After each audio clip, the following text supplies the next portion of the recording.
Chapter 1. Anna.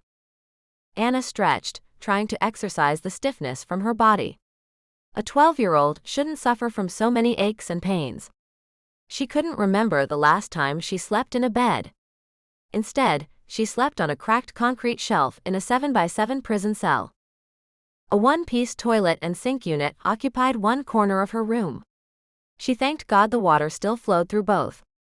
Dehydration would be a terrible way to die. Light shone through a small barred window at the top of the wall.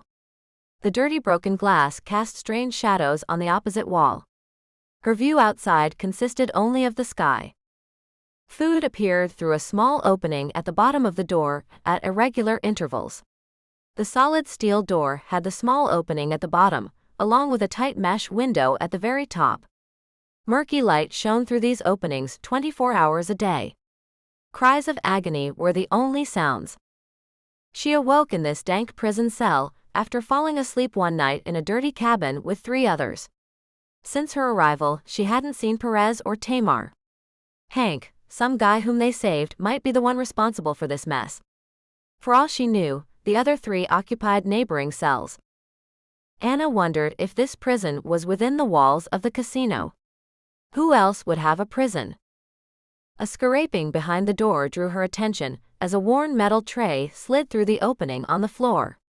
It held a stale piece of bread with some dry peanut butter spread on it, a half-dozen stale chips, and an apple juice box with an expiration date from months earlier. All still edible, but not a gourmet meal. Hello. Who's there? Where am I? Please let me out. Anna called out like she did every time food appeared. No one answered her questions. Not what she hoped for, but what she expected. As she ate the tasteless, meager portion of food, she pushed the tears down deep. One day, she'd get the chance to fight or run. So she'd eat what she could to maintain her strength. Last time someone had locked her up, Anna escaped by kicking a boy in the balls and running away.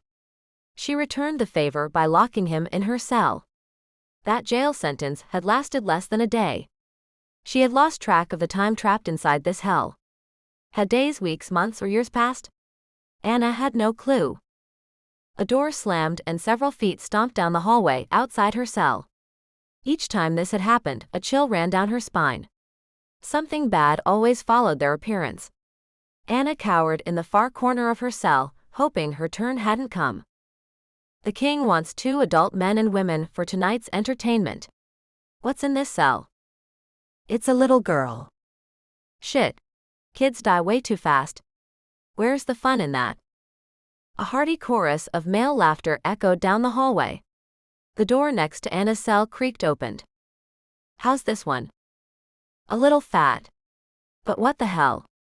The scream was female, and Anna listened as they repeated the process 3 more times. Voices begged for mercy, and the men responded with laughter. Cries for leniency became exclamations of pain. As the heavy footfalls retreated, dragging the prisoners behind them, a tear slid down her cheek.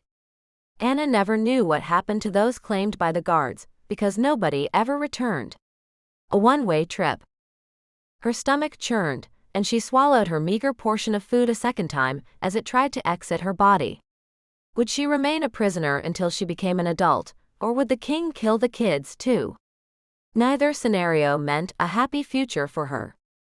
Did prisoners on death row feel this helpless? At least they committed a crime. Her only crime had been surviving. Tears flowed and Anna couldn't stop them. One day Anna had been an honor student, cross-country athlete, and had a loving mother. Then the graves opened, and the dead rose to hunt the living. Instead of humanity coming together to defeat a common foe, men became more wicked than the flesh-eating monsters. Now she rotted in this cold, damp cell, waiting for an unknown death to end her story. She'd sell her soul for one more day of her old life. Souls had become worthless in this evil world because the dead had no need for them. Anna sat on her hard bed and bawled while darkness enveloped her. Exhaustion overcame her, and she fell into a deep sleep. Her dream of hopelessness played like a movie on the big screen. The tall man with the dark robe and burning eyes turned the remaining humans and zombies into his servants of death. They spread out across the world, consuming everything and everyone in their path. Either you worshipped the demon or you perished. She stood on the hill and watched them devour the world as they advanced toward her. At this point of the dream, she normally screamed and woke covered with sweat and a pounding heart. Anna willed herself to wake before the mob of death reached her and tore her into pieces. But she remained stuck in this horrid world with no escape. If she died here, would she die in real life? Wake up, Anna. The demon drew closer. When Anna thought all hope was gone, she sensed a presence on her other side. She turned and saw a boy about the same age as her. His eyes and smile radiated warmth. A bow with a flaming arrow appeared, and he handed it to her, before a second appeared in his hands. Aim for Abaddon's heart. We can only defeat him if we fight together. Anna hadn't shot an arrow before, but this wouldn't stop Dream World Anna. The arrows flew toward the demon, and she saw the fear appear on Abaddon's face. Both arrows flew true, about to strike their target. Then she leapt onto her feet, wide awake. She stood in the confined space, gasping for air, wondering who the boy was and what the dream meant. Chapter 2. Tommy. Tommy lost most of his baby fat and had added muscle to his frame because of Rhonda's training regimen. She had saved his life. Rhonda found him unconscious and naked in a clearing the day he escaped the Amazonian demon worshippers and lost Tiffany to Jockboy. Tiffany had saved him first, so he owed both women everything. This debt brought him to the gates of the kingdom, where he hoped not to die. The same Rhonda the Relentless, who won the Women's Ultimate Fighting Championship, wanted to find her fiancé, Miguel Perez. They lost contact at the start of the apocalypse. She claimed to still have a connection to him, knowing he remained among the living. Tommy faced reality, figuring he had died. Like everyone else. Tom, do you think he's here? How would I know? There are at least 100 armed people inside the fence, and I don't even know what he looks like. I don't think they like to let in strangers to explore their camp. Rhonda gave him her look, which told him how much of a simpleton she thought he was. Sure, Rhonda trained his body and taught him how to fight, and he was grateful. But they couldn't waltz into a camp of armed men looking for a missing person. They'd end up dead, or even worse. And Tommy wanted to remain among the living. He lacked both the hero or martyr gene to accept a suicide mission. If we wait here and watch the gate, then maybe we'll see him. Do you have a better idea? He didn't have a better plan, or any other options to survive. Rhonda's punches felt like being hit by a heavy-duty truck, so he wouldn't tell her how stupid her plan was. Tommy learned this early in their relationship, and vowed to never anger her again. But did he want to die attempting Rhonda's fool's errand? Rhonda possessed an impressive physique, but even she lost 2 matches during her 31-fight championship career. She wasn't immortal or a superhero. Do you think this is wise? Quiet, Tom. I might miss Miguel because of your whining. Ouch. Her retort hurt. It hurt less than a punch in the face, so he shut his mouth before she threw one. He remembered watching a match where she beat the crap out of a larger opponent because Rhonda thought she disrespected her in the ring. 3 massive security guards had to pull her off the fallen opponent, and the big-mouthed woman never fought again because of the injuries. Rhonda faced a 6-month suspension after taking out her anger on the other woman. Tom, look. Rhonda pointed to a high school football stadium with a 10-foot-tall, chain-link fence surrounding it.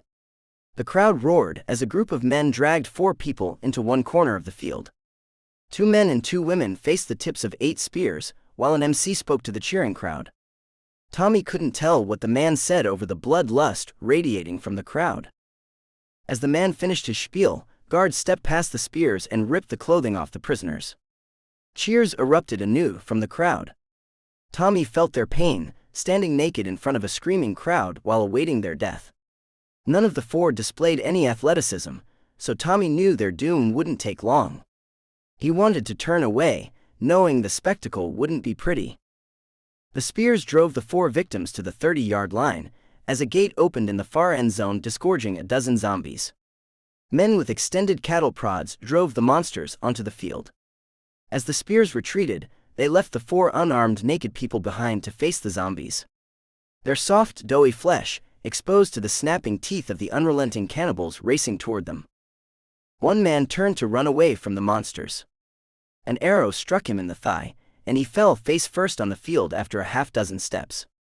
The movement invigorated the zombies as they charged their prey like a defensive blitz. 2 zombies tackled a heavy-set woman who stood frozen, screaming in terror.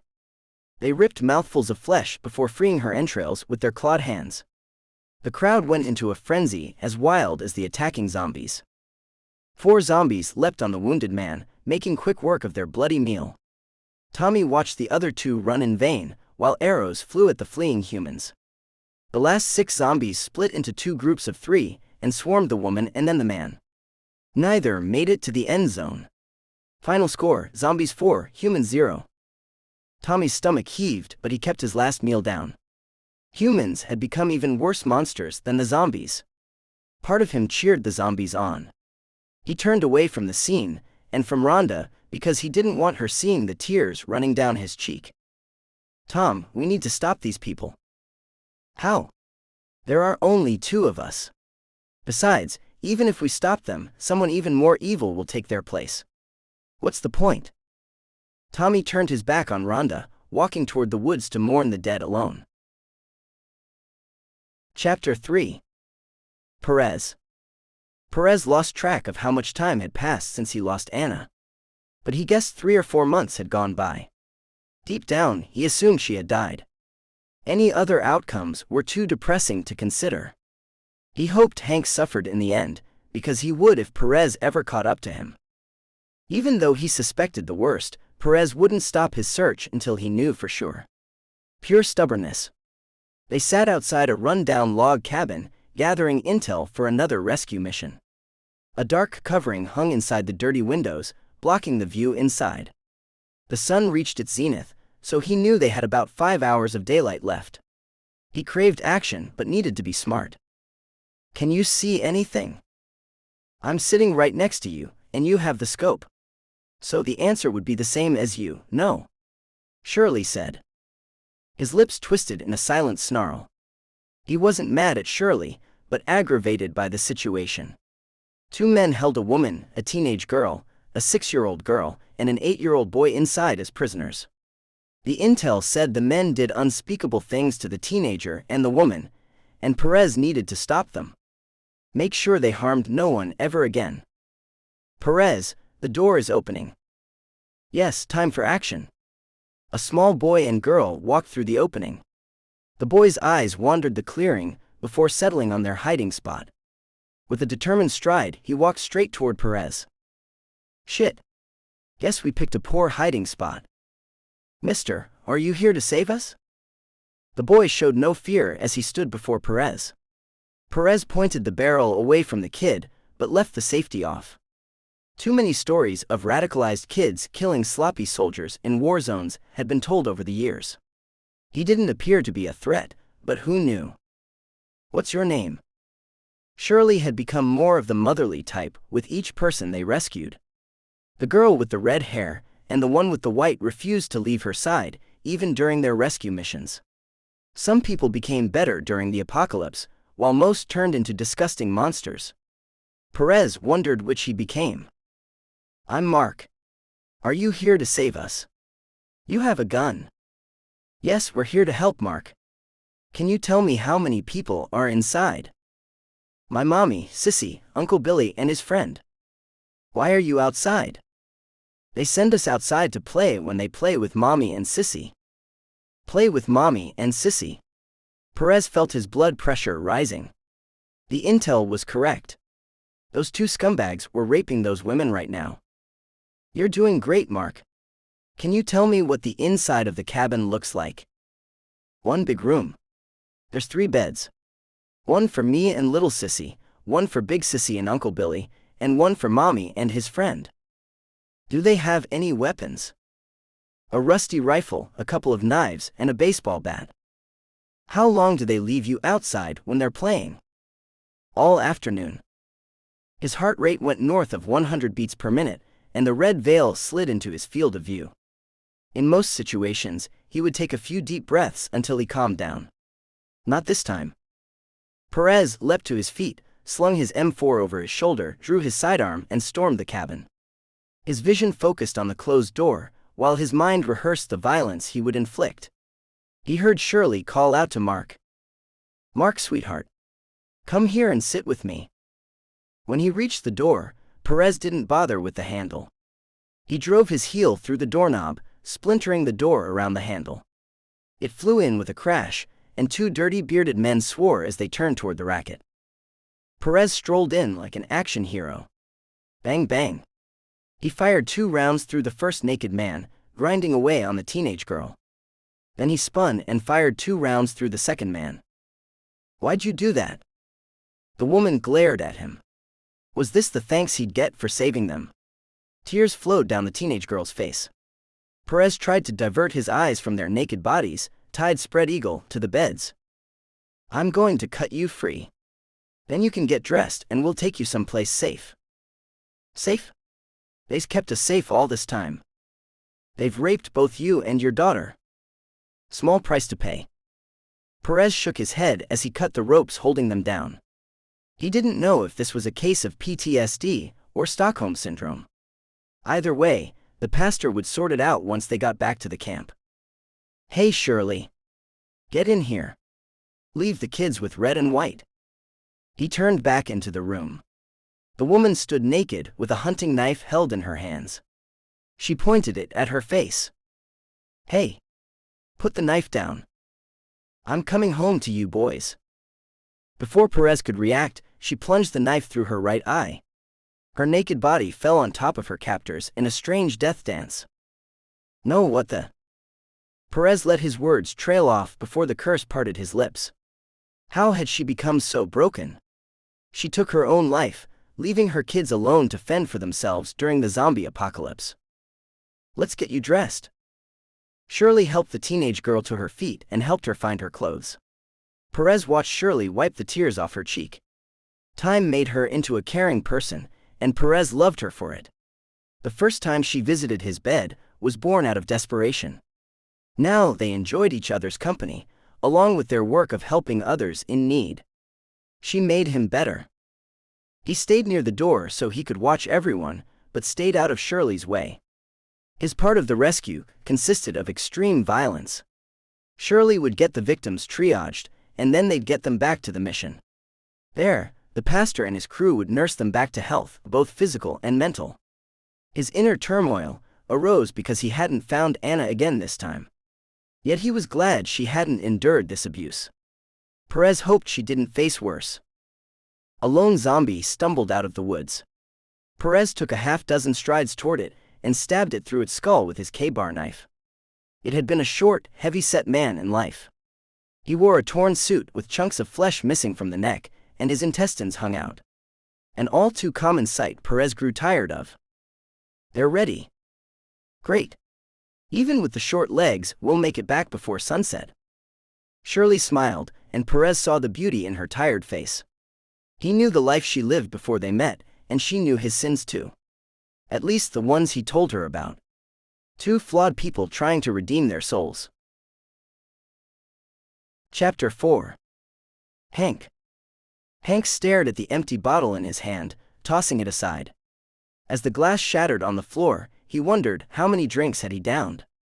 Nothing numbed the guilt or the regret eating him. He loathed himself. The room spun. He leaned his chair back against the wall, rubbing his bloodshot eyes. Those memories continued to haunt him. Why had he drugged the 2 soldiers and taken the girl with him? Had he thought he could protect her from something or someone? Or had he just acted on impulse, seeking an escape from his life? Anna's face flashed in his mind, and he winced at the thought of what he had done to her. He had promised to keep her safe, failing her. Hank could still hear her screams. Anna begged him to let her go. So he drugged her, letting those men cart her away. Hank opened another bottle and took a long pull from it. He felt a sudden urge to end his pain. If he still had his gun, he would have used it on himself. But he had lost it somewhere along the way. Would ventilating his skull finally exorcise the demons who plagued him? He rose on shaky legs, stumbling toward the door to take a leak. The alcohol fed the despair filling his mind. As he fumbled with the doorknob, a faint knock came from the other side of the door. He hesitated for a moment before turning the knob, half expecting to see Anna standing there, seeking vengeance. Anna would stand there fully grown, with a pistol in her hand, and he'd beg for the mercy of death. She'd refuse to commit the mercy killing, leaving him to suffer alone. A fitting end to his pathetic story. The door burst open, knocking him backward. To his surprise, Tamar stood before him. She looked the same as she had the night he had drugged her at the cabin. Tamar stared at him with a mixture of anger and confusion in her icy black eyes. "What the hell did you do to us, man?" she asked, her voice shaking with rage. Funny, her voice sounded a lot like his. The whiskey affected his perception. Hank stared at her, his mind racing. He didn't know how to explain his actions or how to fix the things he destroyed. His mouth opened to speak, but no words came out. What could he say to change the past? No explanation for his deeds came to him. The soldier's gaze burned into Hank's soul. Her disappointment and disgust felt like a weight weighing down his shoulders, like a loaded backpack. Hank longed for her to end him here and now. Put him out of his misery, and end the endless torture of his own thoughts. No more pain. But instead of granting him blessed relief, she turned her back to him and walked away without another word, leaving Hank alone with his many demons. As the wind slammed the door closed behind her, Hank collapsed onto his knees and broke down, with the weight of his guilt crushing him. He felt more alone and hopeless than ever before. Doomed to an eternity of misery for his actions. Hank buried his face in his hands and let out a gut-wrenching sob. He wished he could go back in time to undo everything. An impossible wish. He had to live with his mistakes, along with the pain and suffering he had caused Perez, Tamar, and especially Anna. As he kneeled there, with the darkness of the night engulfing him, Hank realized he had hit rock bottom. He had nowhere to go, no one to turn to. But could he give up? Somehow, he had to make amends, finding his redemption. Hank had to save Anna, because he was the only person who knew who had her. His unsteady legs threatened to collapse. He wiped away his tears, knowing he had a long road ahead of him. The path to redemption would be long and painful. It had to pass through the kingdom. A camp filled with armed men even more evil than himself. But he had to start somewhere, and not in another bottle of whiskey. Hank took a deep breath to steady the swaying of the room, his mind focused on action. Once he saved Anna from the kingdom, he would make amends for all the wrong he had done. It wouldn't be easy by himself, but he was determined to try. Then Hank remembered the words of Yoda. Do or do not. There is no try. This ignited a new sense of purpose within him. He'd face each danger until Anna walked away free. Or until he died. Chapter 5. Tiffany Davis. Tiffany felt the hot tears burning behind her eyelids as she stumbled through the woods in the growing darkness. She tried to push the sobs deep down inside, but they burst out anyway, taking her breath away.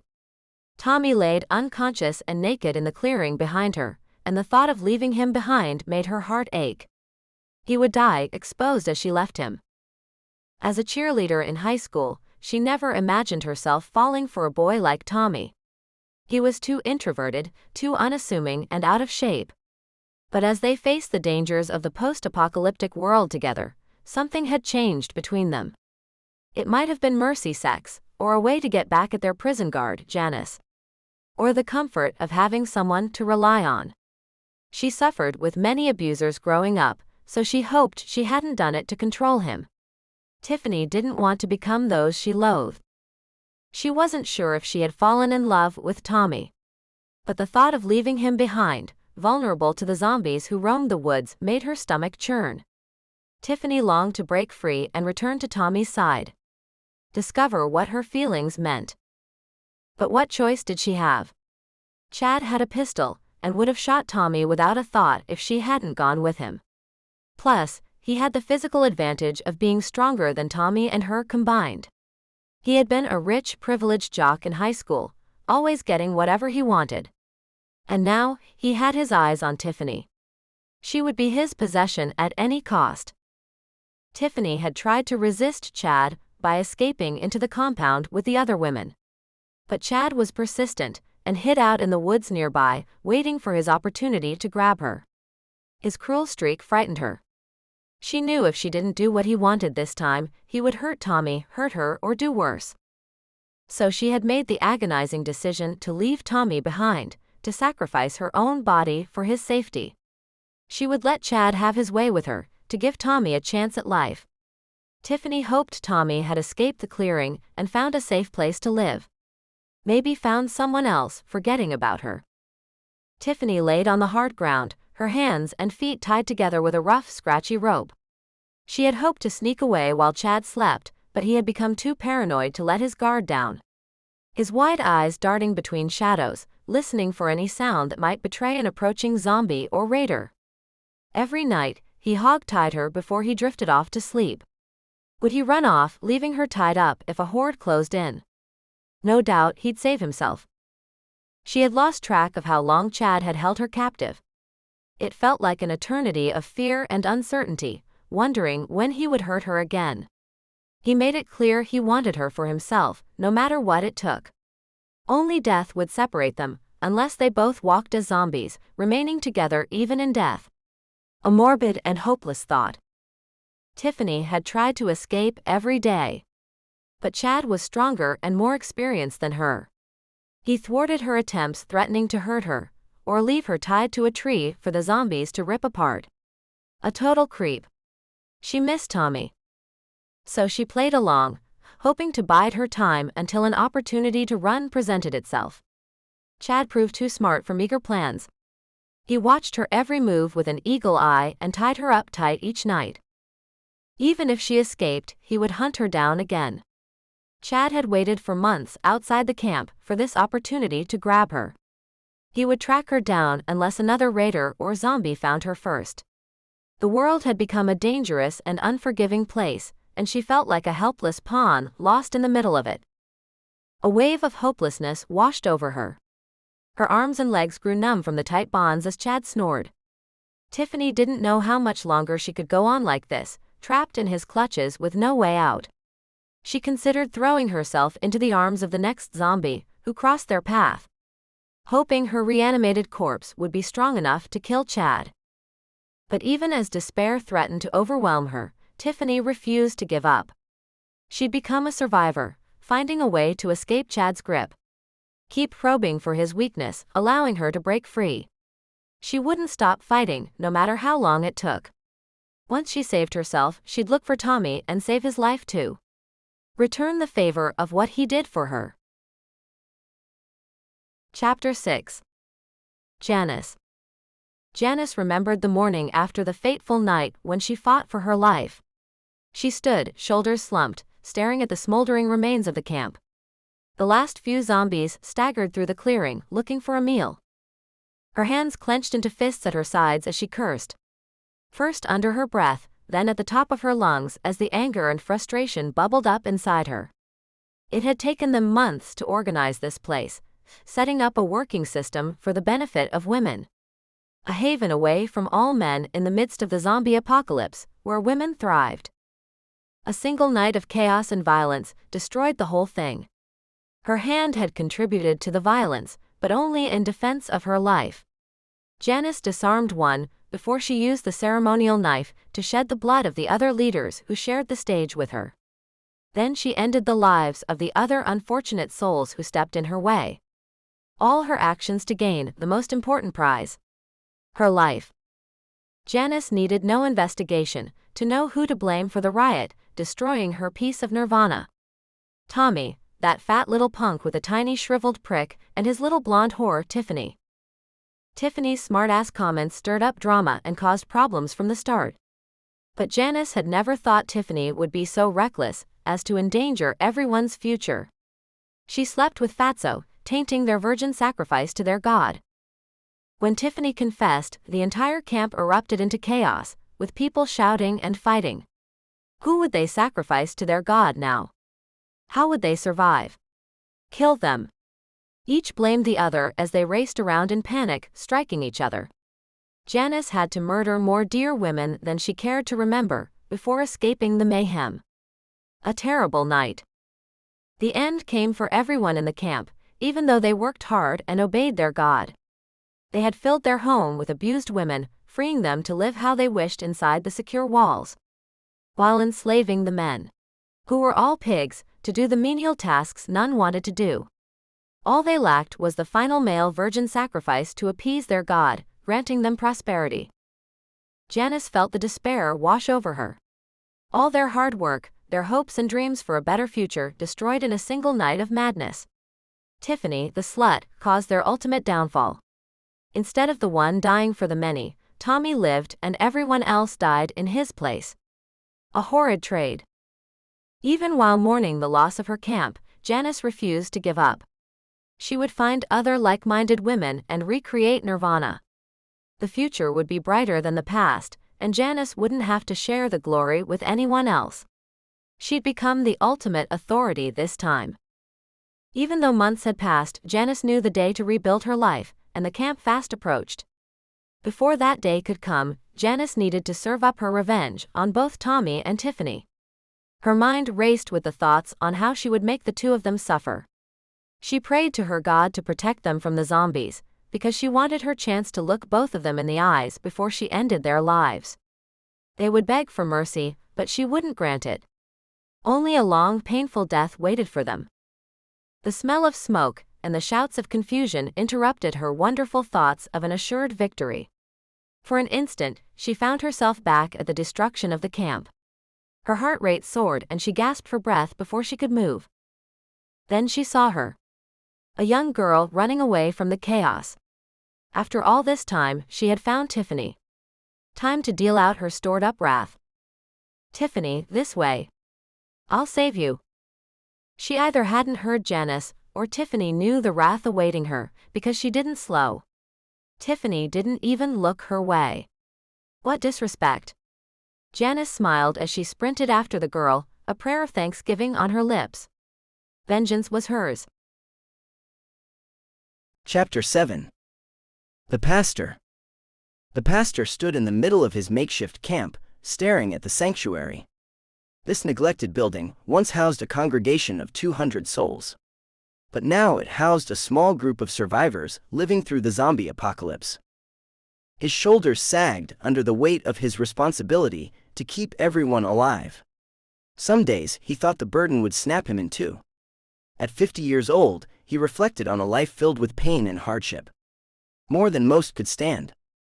He had watched the world fall apart and society crumble as the undead rose from their graves to feast on the living. But even with all of his life experience, he still stumbled on the burden of caring for the 37 people under his charge. Too much responsibility for one man. Even a man of God.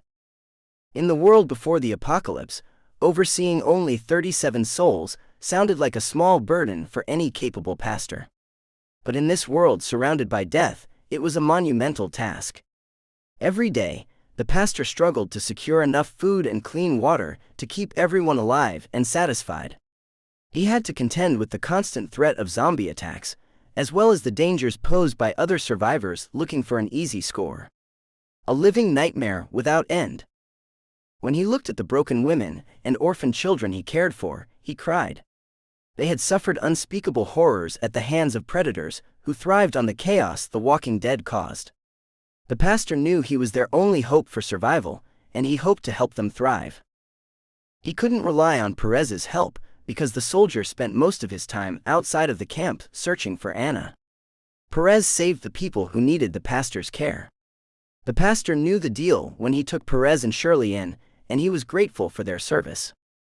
But he longed to have someone with Perez's skills guarding the camp full-time. Carl patrolled the grounds, but he was a broken man himself after losing his family. Despite his best efforts and affirmations from his charges, he couldn't shake the feeling he continued to fail them. He hadn't provided them with the comfort and safety they deserved, so they could heal both body and soul. One day, the zombies would break through the walls, or raiders would attack and kill them all. What could he do to stop them? His task seemed endless and unappreciated, but the pastor didn't labor alone. 2 women assisted him, and without them, he would have crumbled under the pressure months ago. Lily and Rose helped with the cooking and cleaning, and even defended the sanctuary from zombie attacks. They cared for the wounded and sick, while providing counseling to those in need. They were his closest confidants and allies, and he leaned on them. With all the time they spent together, Rose had become more than a friend. Their special bond kept him sane after losing his family. He lost them long before the Walking Dead invaded the world, and now he would never reconcile with them. That's why he understood Perez's obsession with finding Anna. Not everyone could accept the inevitable and move on with their lives. Some had no choice. The pastor knew his sanctuary was far from perfect, and his leadership abilities were flawed, especially when viewed through the lens of Scripture. He doubted he would ever get the chance to walk those streets of gold. But he was determined to keep his followers safe and provide them with a sense of purpose and hope in a world overrun by the undead. Even if he had lost all hope. A ringing bell interrupted his thoughts. Carl hadn't spoken since the day he lost everything, but even in his grief, he still guarded the camp. When the bell tolls, bad news followed. The pastor raced for the front gate and found Lily and Rose already there. Both held their hunting rifles at the ready as they glowered at the 2 unannounced visitors standing outside of the gate. There stood an attractive muscle-bound woman and a teenage boy. The boy looked worn out, while the woman looked ready for a fight. She didn't look like the type of visitor Perez normally brought home from one of his rescue missions. Perez brought the weak and broken to the sanctuary. "Howdy, folks. My name is Robert Smith, but people around here call me the pastor. State your business here at the sanctuary." "Sanctuary? Not sure I'd call this dump that." The woman laughed at her own joke, but the barb cut at the pastor, recognizing the truth in her insult. "Sorry. The name's Rhonda, and this is Tommy. I'm looking for my fiancé, Miguel Perez. He's a soldier, and last I knew, he was in this area." Rose and Lily turned toward the pastor with open mouths. This meant trouble. Miguel Perez wasn't a unique name, but he guessed she meant their soldier. How would Rhonda react when she found out he was shacking up with Shirley? The pastor didn't want to find out, but he couldn't turn them away either. What should he do? "If we let you in, we don't want any trouble." "Who said we were looking for your hospitality?" "I'm looking for my fiancé. Either you've seen him or you haven't." "Simple question, Pastor. There's a soldier who stops in to help us from time to time. He might be the person you're looking for. He isn't here right now, but we expect him back within a day or 2. Let us in. If it isn't him, we'll leave without trouble. If you're trying to pull some shit on us, then you'll get nothing but trouble from me. Understand, Pastor? I promise you that there's no shit being pulled here. You have my word. I expect you to do your share of work while you are staying here. There's a lot of work to be done." "Done deal, Pastor. We come in peace, and neither of us is lazy. You have my word we won't cause you any trouble. If I break my promise, you can throw us out." Carl opened the gate. Lily and Rose glared at him after he gave the command. If she knew his Perez, then he owed them the chance to find each other. How happy a reunion it would be, he didn't know. But he hoped it wouldn't destroy his sanctuary. Chapter 8. Anna. Anna's eyes snapped open as the nightmare faded away. She laid on the hard, cold shelf that passed for a bed in her tiny prison cell, shivering from the fear and exhaustion. It felt like an eternity since the guards removed the prisoners. The uncertainty of when your time would come filled every moment of her imprisonment. Uncertainty made it difficult to relax. As she laid there, trying to steady her breathing, she heard the footsteps echoing in the hallway. Her heart raced as she wondered if they came to take her this time. She wasn't sure if she feared the opening of her cell door or desired the release. Death seemed like a better option than continuing to live in this hell. With each step, the footsteps grew louder until they stopped in front of her cell. She held her breath in anticipation. Her mind raced with thoughts of escape and survival, but her body felt depleted. How could she fight the guards off by herself? We've got a tween girl here.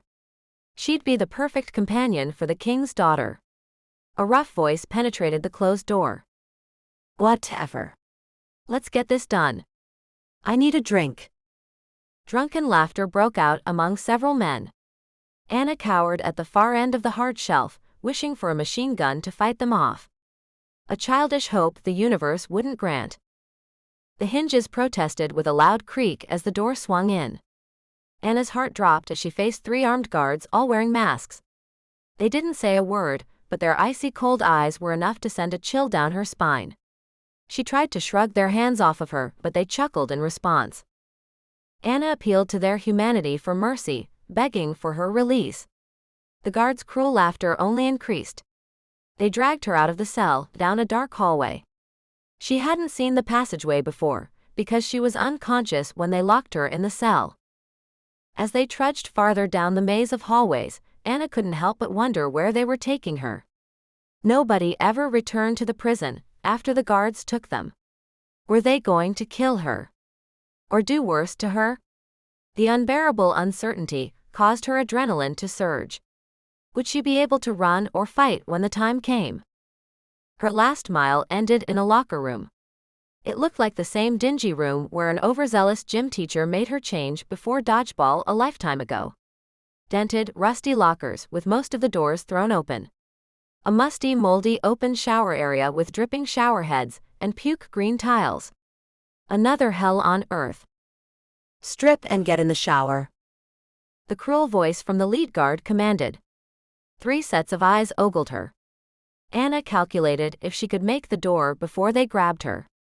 No, too many freaks who wanted to see a naked underage girl. Excuse me? She said to buy some time. Are you hard of hearing? We can't send you to the king looking like that. Take your clothes off and get in the shower. In front of you 3. They rolled with laughter as the man nearest her slapped her on the ass. Anna would welcome the peace of her prison cell right now. We want to see some skin, chickie. Besides, you might try to escape if we aren't watching you. Anna saw no way out of this situation, and she prepared to remove her clothing while hoping for the best. A silly thought for a foolish child. At one time, she had wanted to be an adult. Look where that got her. As Anna prepared to strip, exciting the guards, a woman stormed into the locker room. She stood 6 feet tall with a solid muscular build. A woman who spent time in the gym, not taking shit from anyone. That's enough, Stan. You and your pervs are dismissed. No way, Becky. The prisoner might try to escape. The prisoner is a child, and you morons will not see her naked. Leave now, or we're going to have an issue. Remember, a problem with me is a problem with the king himself. The 3 men stared at the woman for what felt like hours.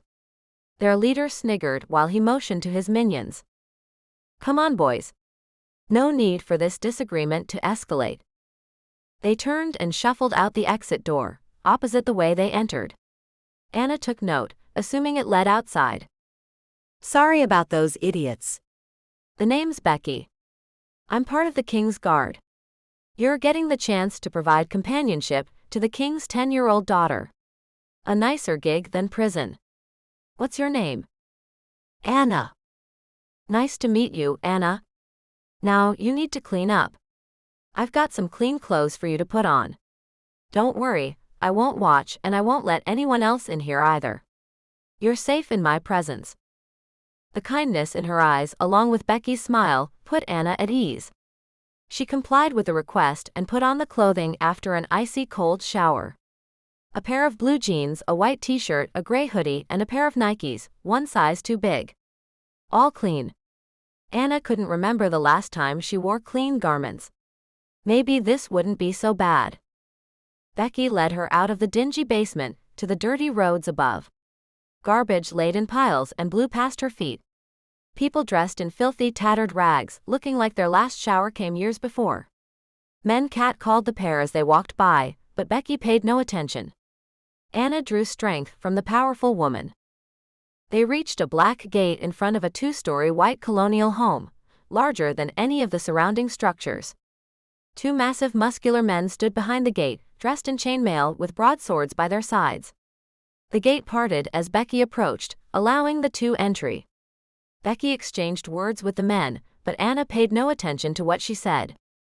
Anna followed Becky through the foyer to an enclosed courtyard behind the house. A skinny, short blonde girl with stringy hair played with dolls in front of a multi-story toy house. She looked sickly, and Anna might have thought she was a member of The Walking Dead if she saw her outside of the compound. Mimi, this is Anna. She's your new playmate. Hi, Mimi. It's nice to meet you. The girl kept her focus on the dolls, never acknowledging either of them. Anna didn't know if the girl hadn't heard them, was rude, or had a personality disorder. She wanted to make the best of this situation, so she didn't get locked up again. Mimi, are you going to show Anna around? This time Mimi shook her head while shrugging her shoulders. The movement made her look comical, but confused Anna. Both signs had conflicting meanings, so Anna didn't know how to react. Anna sat next to the little girl and smiled. Mimi grabbed her doll and sprinted inside of the house. How could someone so fragile-looking move so fast? Don't worry, Anna.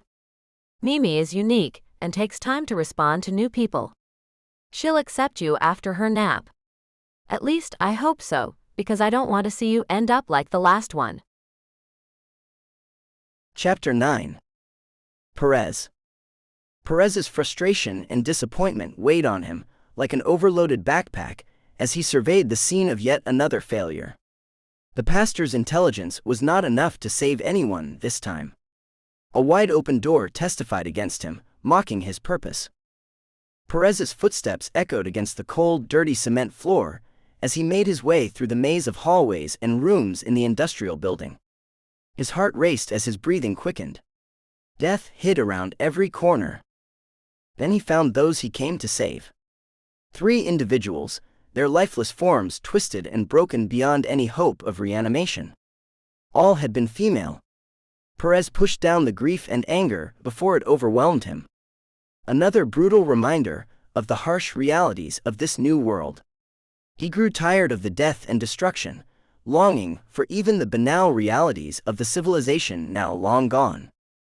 Faced with these horrors, his training and instincts kicked in. The low groans let him know the undead hunted nearby. Perez needed to act to protect Shirley, Red, White, and himself from the threat. Plus, he didn't know if anyone living still hid inside the building. Hope hadn't abandoned him. Perez drew his razor-sharp K-bar knife as he slinked down the murky hallway. A zombie charged through an open door, pushing him against the opposite wall. Teeth snapped in his face as the stench of rot turned his stomach. He pushed the monster away with his left hand, while he thrust the blade into its brain with his right hand.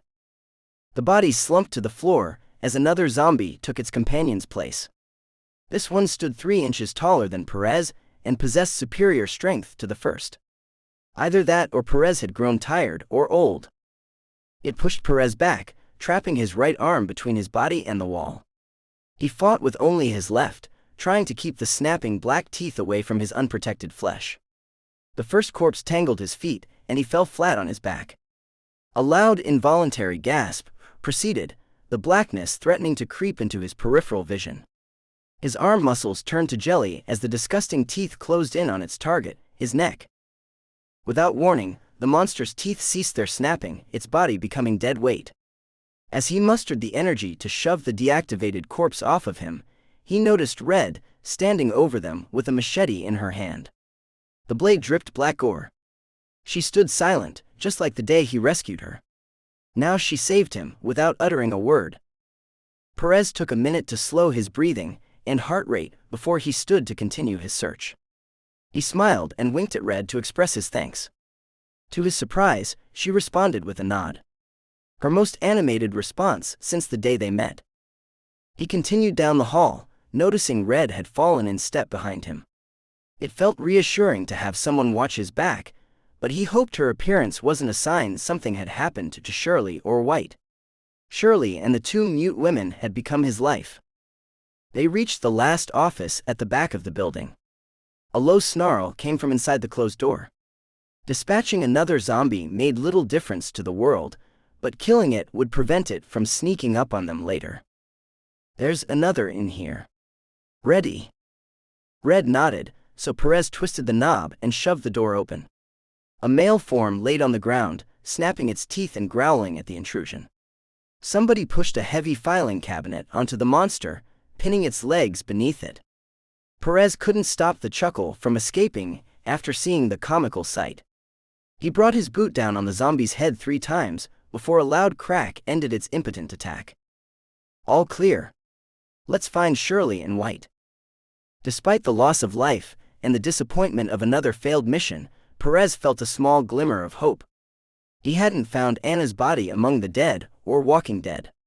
She was still out there, so he had to keep searching, keep fighting, until he found her alive and safe. Even if he wasn't sure if he believed it anymore, he would continue to do whatever it took until proved otherwise.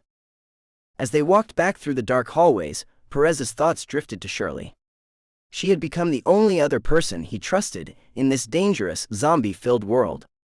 The pastor seemed like a righteous man, but he never ventured outside of the walls of his sanctuary. So only Shirley had his back. Even though Red saved him this time, she was only there because of Shirley. They were a complete team, and he was grateful for her presence in his life. That's why an unworthy soldier fell in love with the former stripper. As they exited the building, Perez felt the weight of the world return on his shoulders.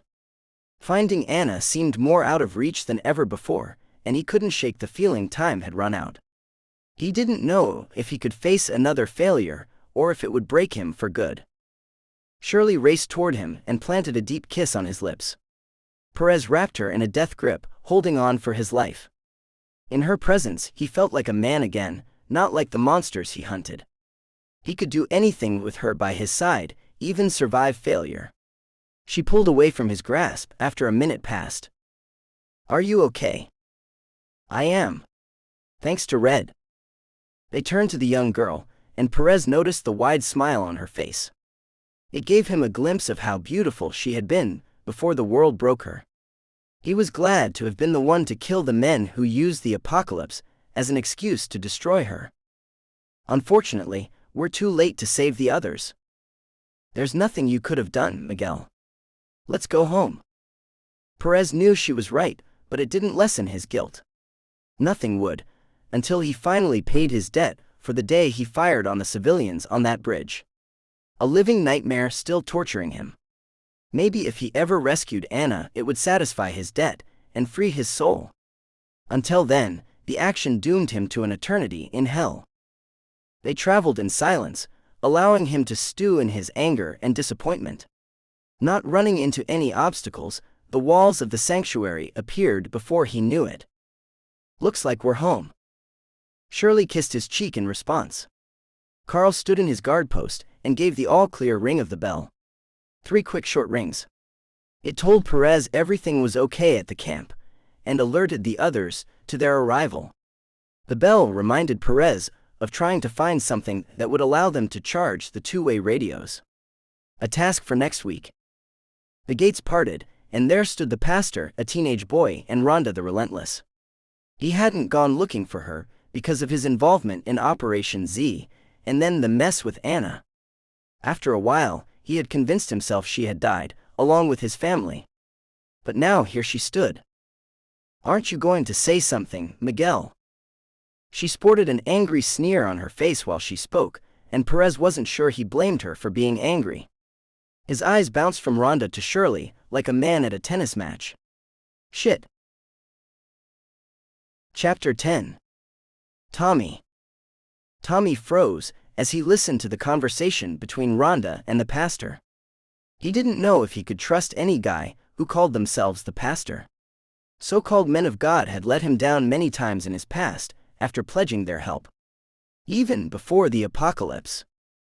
Rhonda had gotten them this far, so he'd put his trust in her, even if he thought this might be a trick. She needed to abandon this search for her missing fiancé before they both ended up dead. To avoid her wrath, Tommy wouldn't say it out loud, but he suspected Miguel Perez had died a long time ago. He served with the military, who all died fighting against the relentless zombie hordes exiting the cities, like those defending the Alamo. Dead and forgotten warriors because of the zombie apocalypse, and their foolish desire to serve their country. A surefire way to end up dead. Tommy had watched them fall firsthand during a futile last stand after escaping his home. It looked like a horror movie, only in real life, and none of the warriors escaped their fate. While the monsters feasted on the corpses of the soldiers, he had run away, only to have Jeremy capture him. A rough start to the apocalypse. Things hadn't worked out for Jeremy, but Tommy lived another day by running away like a coward. Those who ran lived. Even as the doubts screamed inside of his head, Tommy knew he wouldn't abandon Rhonda. He became her faithful squire, and he would follow her inside the walls of the sanctuary. They'd live or die together. She saved his life, and leaving her wouldn't repay the debt. Once Tommy stepped inside the walls of the sanctuary, he noticed the smell permeating the grounds. Instead of the stench of death and decay, the scent of fresh earth and growing plants filled his nostrils. Gardens burst with life, a riot of colors and textures. His eyes hadn't witnessed wonders like this for months. The walls towered over him, like those of a medieval castle, solid and unyielding. They surrounded him in a comforting embrace, granting him peace. He ran his fingers over their rough surface, hoping they were strong enough to keep the world out. Sounds of life surrounded him as he stepped further inside. Children laughed and played while women worked together. They sang as they tended to their chores. A stark contrast to the camp Janice had brought him to, hoping to sacrifice him to their demon god. The thought of Janice sent a shiver down his spine, but he figured she had died during the riot in the camp that night. For the first time in a long time, a spark of hope ignited within him. He smiled at the thought. Life here might be more than just a desperate struggle to survive. Still, he couldn't ignore the nagging feeling in his gut about this man. Something about the sanctuary didn't sit right with him. Danger surrounded them. Would he ever be able to trust anyone again? Tommy didn't like the broken feeling, but he feared discussing it. He stared at the smiling faces of the people surrounding him, and hoped he was mistaken about the danger. Maybe he found the place where he needed to be. 3 shrill rings from the bell at the top of the wall interrupted his thoughts. His moment of peace traded for the anxiety of fight or flight. 3 rings means the scouts have returned to camp. It's okay, the pastor said. The front gate creaked open, and the tall, muscular man who murdered the mobsters in the drug camp walked in. Those men deserved their death sentence after what they did, but his appearance caused butterflies to form in Tommy's gut. He ignored the others as he stepped behind Rhonda. Her strength was a source of comfort for him. All chattering stopped as the man came face to face with Rhonda the Relentless. Tommy watched as his mouth fell open and his eyes bulged like a cartoon character. "Aren't you going to say something, Miguel?" Rhonda was the first to speak. The man's eyes bounced from the busty red head he entered the camp with, to Rhonda. Tommy lacked any experience with love, because he never had a girlfriend, but he could sense the dynamics and expected an explosion. His time with Tiffany had been too brief, and too long ago. Rhonda. With this one spoken word, Tommy knew this man was the Miguel Rhonda had been searching for. He watched the puzzled looks spread across the 3 women's faces Miguel had walked into the camp with. Before anyone could react, Rhonda slugged Miguel in the face. The pop caused the observers to jump, as a welt appeared on the side of his head. He absorbed the power of her strike while standing with his hands by his side. "I spent my time searching for you, while you're shacking up with this whore. Thanks for nothing, asshole." Rhonda turned her back to Miguel, and stormed off across the camp. Not wanting to face the man by himself, Tommy turned and followed her. The devil he knew was better than facing the murderer he didn't know. He found her collapsed on the ground at the far side of the camp, with her back leaning against the stone wall of the former church. Tommy sat on the hard earth across from her, leaving plenty of room so she couldn't punch him. "Rhonda, are you okay?" When she lifted her face, he saw the tears running down her cheeks, and the anger and hurt burning in her eyes. He hadn't known her for long, but this was the first time he saw her react like a human. She operated like an invincible machine since the day she saved him. It will be a snowy day in hell when I confide in a teenage boy. Get lost. Her words came out with a snarl, backing them. Tommy made himself scarce, so he could avoid Rhonda's anger and Miguel the murderer. He would continue to do whatever it took to survive, because he wasn't ready to die. Chapter 11. Anna. Anna adapted to her role as Mimi's playmate with a mixture of resignation and caution. Nobody sane would debate how strange the girl was. Most times, Mimi acted like Anna didn't exist. Mimi lived to play with her dolls. No exploring the grounds or reading books, only the stupid dolls. After their first week together, Anna tired of the nonstop staring into the dollhouse. She gave up on trying to get the girl interested in anything else. Yet, Anna knew she had to be careful not to upset Mimi, for fear of being sent back to her dank prison cell. She didn't want to think about facing a worse punishment for disappointing the little brat. So Anna kept the complaints to herself. If she forgot about the zombie apocalypse and being held against her will, then Anna could see the positives in her new life. They had electricity during the day, an abundance of food and water, a luxurious home to live in, and her own personal bodyguard, Becky. The bodyguard's mission was protecting Mimi, but Becky's quiet, confident strength made Anna feel safe too.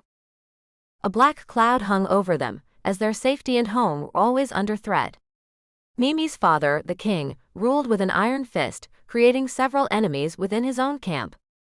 Anna knew they would have loved to grab Mimi, or her brother Billy, to gain some leverage on their tyrannical father. In this dangerous game of survival, Anna had to keep her wits and remain on her guard, waiting for the opportunity to escape. Besides the threats from both inside and outside the camp, Anna felt uncomfortable in Billy's presence.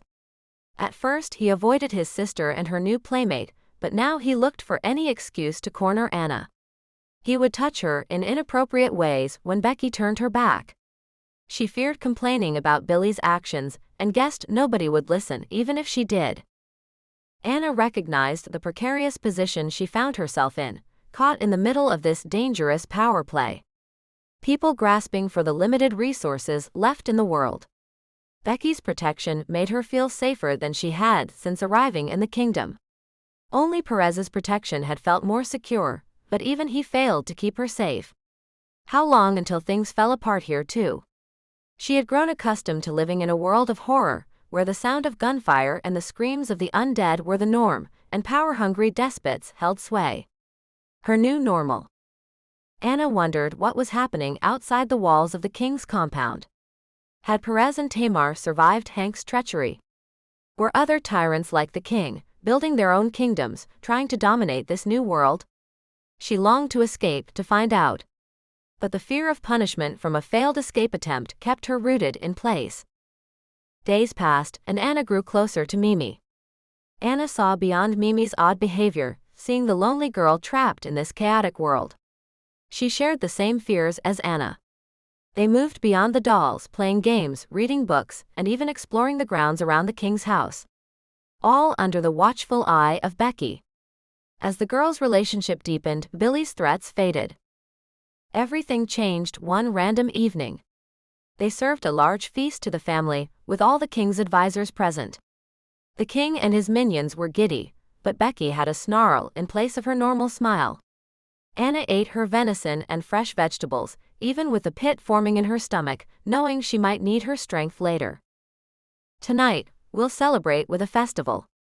Some say that I've grown weak, but they can take a lesson from the feeble prisoners tonight. A rowdy laugh rolled through the room after the king spoke. Becky's face showed no mirth. Billy caught Anna's eye. He winked with a wicked sneer on his face. Her full stomach churned, and Anna wished she hadn't eaten so much. The children will accompany us, so they can learn how the kingdom works. I don't think that's a good idea, sir. That's your majesty, Becky. The queen and I disagree, so just shut the hell up and do your job. The room turned silent after the king issued his threat. Becky glared at the king, but he ignored her defiance. His two tall, muscle-bound guards gave the stink eye right back to Becky. Anna felt Billy's eyes undressing her, but the worry of what would happen at the festival and Becky's concern blinded her to the danger. Servants placed apple pies on the table. The sweet scent filled her nostrils, tempting her to devour the large slice. Anna stopped after 2 bites because of the churning in her stomach. She loved apple pie and would have devoured it under other circumstances. For the first time since her release from prison, Anna marched through the streets of the kingdom. She walked next to Mimi, in the shadow of Becky. Dozens of unnamed guards surrounded their procession. People pushed in on them while screaming at the top of their lungs. Anna couldn't decipher the meaning of the crowd's words, but it didn't stop the fear from growing inside of her. They stopped at a fenced complex with a football field in the middle and a track wrapping around the outside. It looked similar to the one in her hometown. Her middle school track team ran at a facility like this at her town's high school. She longed for the days of competing with other students on a Friday night under the lights, rather than fighting to the death with zombies. The guards parted the rowdy crowd so the King's party could enter the announcer's booth at the top of the stands. Chairs lined the front of the room, placed in front of the now barred windows. Anna took the chair next to Mimi, watching the young girl retreat deep into herself. Her social awkwardness grew with the mayhem surrounding them. She couldn't blame the girl because the atmosphere overwhelmed her senses, too. Billy came alive, thriving in the crowd's craziness. Electric lights never worked after dark, so they lit the field with several bonfires burning in large metal barrels.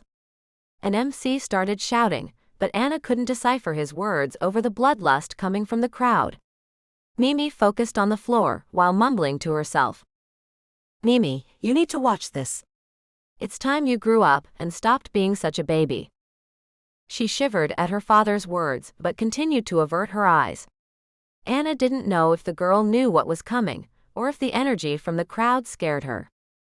A roar from the crowd drew Anna's eyes back to the field. She watched the same prison guards who demanded to see her naked, ripping the clothing off of 4 prisoners. Guards prodded the naked group forward with long spears. Anna wanted to turn away, but the oncoming disaster held her attention.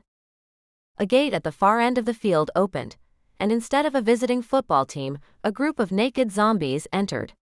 The truth of the deeds of these cruel people came into clear focus, and Anna knew she needed to escape this place, even if things had become comfortable for her. Mimi, grow up and watch this. This is your future. Anna heard the king's voice close to her. She turned to watch him yank on Mimi's hair, forcing her to watch the vicious murder on the field. Billy roared with laughter as he watched the people die, and his father manhandling his sister. Silent tears flowed down Mimi's face. The rest of the terrible night became a blur as Anna tossed and turned in her bed. She expected sleep to evade her.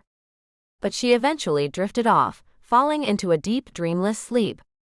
Her body shut down, trying to recover from the stress of the violence she witnessed firsthand. A heavy weight pressed down on her, startling her awake. As her eyes adjusted to the dim light, she saw Billy sitting on top of her, pressing her arms into the bed. "Now you're my plaything," he sneered as he leaned over and shoved his tongue into her mouth. She squirmed, trying to knock the larger boy off, but he was too strong, pinning her to the bed. So Anna bit his tongue hard. A coppery taste filled her mouth as he swore and jumped off of her. Her arms free. Rage filled her being as she gained some freedom from his weight. Anna clawed and fought like a badger until she escaped Billy's grip. She picked up the candlestick Billy had brought into the room and clubbed him over the head with the heavy end. Once. Twice. Thrice. After the fog of rage cleared, Billy laid motionless on the bed, in a growing pool of his own blood. The room erupted in flames from the fallen candle. Fire spread quickly in the old house, engulfing the entire structure within minutes. Anna did the only thing she could. She ran. Chapter 12. Hank. Hank had tried to set out on his rescue mission for over a week now. But each time he got up the nerve, he grabbed another bottle. His mind said no to taking a drink, before his body tipped the bottle back. He'd drink until he faded into a restless sleep, awaking drenched in sweat, never knowing if hours or days had passed. After cursing himself, he'd pledged to do better, only to pick up another bottle and repeat the cycle. He hoped Anna remained among the living. If she had died, then he killed her. Not directly, but his inaction had. The thought made him reach for another bottle of whiskey. Tremors racked his body, causing him to drop it. It smashed into a million pieces, glinted like the stars in the night sky, and he couldn't help but to stare at them. "Why did you leave me here to die?" Anna's voice startled him. He turned toward it, seeing her wearing the same clothes as she had the day he lost her. Or had he given her to the people in the kingdom?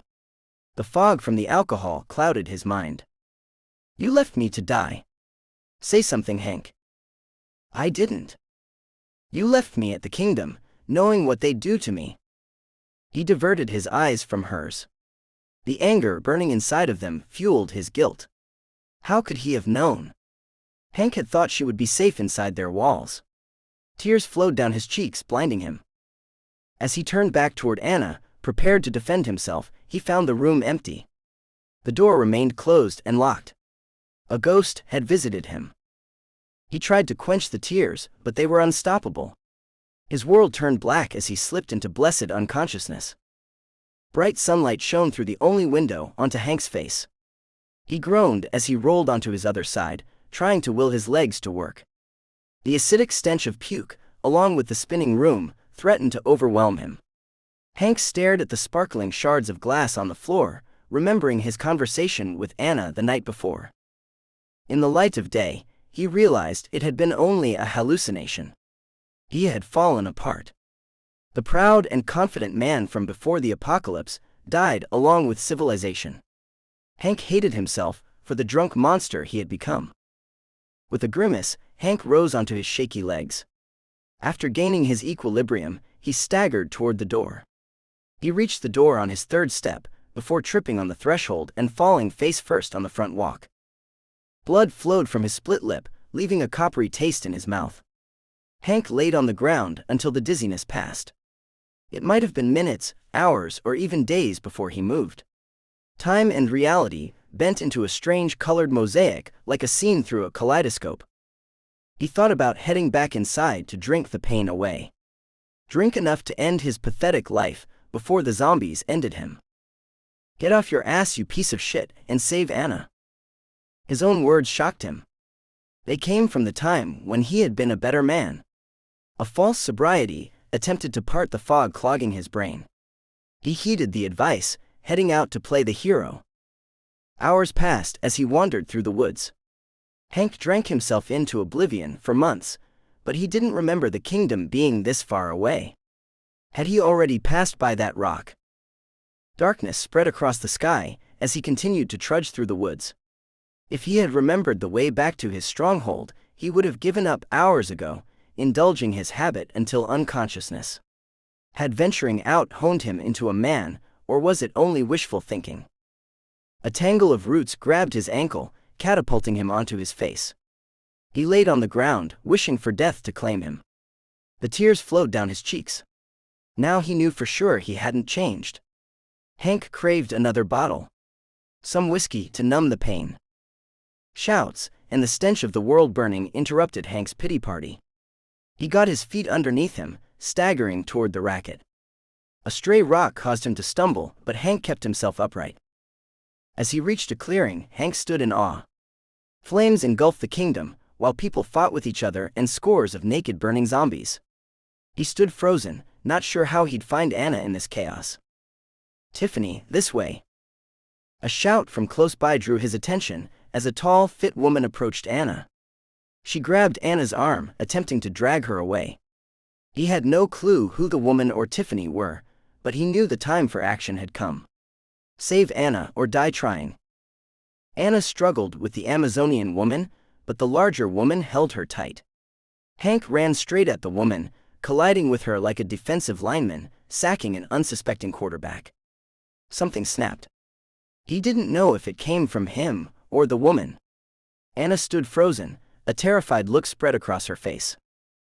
The woman leapt to her feet, showing no ill effect from Hank's tackle. She pulled a dangerous-looking knife from a sheath on her belt. A smile spread across her damaged face as she lunged toward Hank. He sidestepped the attack, tripping her as her momentum took her past him. Anna, run! Hank took advantage of the brief respite to get Anna moving. He watched Anna turn and run before he returned his attention to the woman. Tiffany, come back. I can help you. Who the hell is Tiffany? The woman's eyes bounced between Hank and Anna's retreating form. As she watched Anna escape, Hank kicked her in the ribs. This time, the cracking came from her side. He lined up to kick her again, hoping to finish the crazy woman off. His foot connected with her side with a satisfying crunch. But she trapped his leg with her arm. An intense pain radiated from the back of his leg, just before the leg collapsed underneath him. She landed a foot on his unprotected face, and his world turned black. A scream woke Hank from a peaceful dream. At first, he didn't know where it came from, but then he saw the zombie chewing on his calf. The same leg where the crazy woman had cut his Achilles tendon. He kicked it in the face as he crab-walked in the opposite direction. The zombie was naked, with all of its hair burned off and charred marks covering its body. It smelled a little like barbecue, but the stench turned his stomach all the same. Hank wished for his gun, knowing his earlier wish hadn't made it materialize either. He timed his next kick, knocking the lunging body off course. Two of the zombie's friends blindsided him, and Hank found himself in an unwinnable wrestling match. Agony shot through his body with each bite. They ripped his flesh from his body. If he had his gun, he'd use it to end his pain. The last thing his human eyes ever saw were three zombies snacking on his intestines through a jagged tear in his gut. Chapter 13. Becky. Becky had enough of the king's cruelty. She knew fear wouldn't be enough to subdue the masses forever. The rebels had chosen the night of the festival to enact their coup, and Becky planned on marching with them to victory. Tonight, the people would take back their freedom from the tyrant. If she hadn't decided beforehand, then watching the death of another set of captives at the hand of the zombies convinced her. Becky's heart filled with rage as she watched the innocent prisoners being ripped apart by the ravenous zombies. Stripped naked with no weapons to defend themselves and locked inside a fence so they couldn't escape. These animals considered this a sport, cheering the monsters on. Everyone knew the king and his closest advisors would overindulge on the moonshine before the tournament. She didn't expect the bloodlust to drive the king to abuse his own daughter, Mimi, in front of her. Becky had to stop herself from acting too soon, dooming the rebellion before it even started. The foolishness of the king and his minions would guarantee the success of the uprising, as long as she didn't mess it up. She needed to wait until midnight before she acted, to assure the safety of Mimi and Anna. Neither girl deserved the evil fate the kingdom had dealt them. She'd wake Anna first, and then send the two girls out the back of the sanctuary to safety. Anna, more mature than Mimi, would make sure the girls remained hidden until Becky returned for them. As she snuck down the hall, Becky smelled smoke. The stench released butterflies in her stomach. Becky sprinted toward Anna's door, fearing the worst. When she reached the door and peered inside, Becky wanted to scream. Billy laid bludgeoned on Anna's bed, while greedy flames engulfed the structure. She hoped the rebels were paying attention and were ready to act, because the time to attack had come early. Becky turned and sprinted for Mimi's room. An impromptu change of plans. In one fluid motion, Becky scooped up Mimi with one arm, grabbing the girl's go-bag with the other. The young girl screamed, shaking nonstop. Pure terror filled Mimi's eyes after being woken from a sound sleep and witnessing the violence surrounding them. Fear threatened to paralyze Becky, but she pushed the feelings deep down inside. Stay on mission. Save Mimi. Her long legs propelled the two of them to the back exit within seconds. Almost home free. One moment, Becky sprinted through the door, and the next she flew, landing face first on the cement patio outside the back door. Where ya going, bitch? Eric, the biggest, meanest member of the King's Guard, advanced on Becky's prone body. He stood a head taller than her 6-foot frame, while outweighing her by 50 pounds of solid muscle. Before he reached her, Becky sprung up, driving her full weight into his midsection like a football player on a tackling sled. She thought she heard something crack, and she knew he gasped, but he brought his fists down onto the center of her back.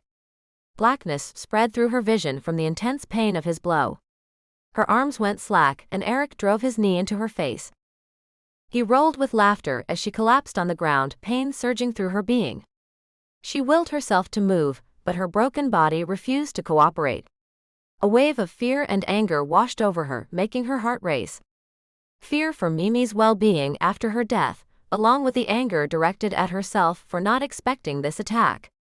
Eric trudged toward her as a cruel glee spread across his face. While serving the king, he thrived on the pain he caused others.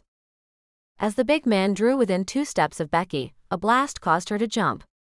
A blossom of red appeared in the center of Eric's forehead as he collapsed face first, next to Becky. With his bulk gone, Mimi came into view, holding Becky's pistol in a perfect 2-handed grip. The gun must have come loose during Eric's initial attack, and Becky offered a silent prayer of thanksgiving for teaching Mimi how to shoot. Mimi saved both their lives with 1 bullet. She mustered all of her remaining energy to stand, taking unsteady steps toward Mimi. "Thanks, sweetie. Please hand me the gun." The girl's eyes bounced between Eric's corpse and Becky's broken body standing next to her. "It's okay. He won't bother us again. You saved us." After a minute, Mimi turned toward Becky, lowering the barrel of the pistol. Becky read the despair in the girl's eyes as she took the weapon from her. If they lived long enough, then Mimi would need a therapist to work through the events of this night. Would she ever recover from taking Eric's life? "We've got to get moving before anyone else tries to stop us." Mimi flashed Becky one of her pre-breakdown looks.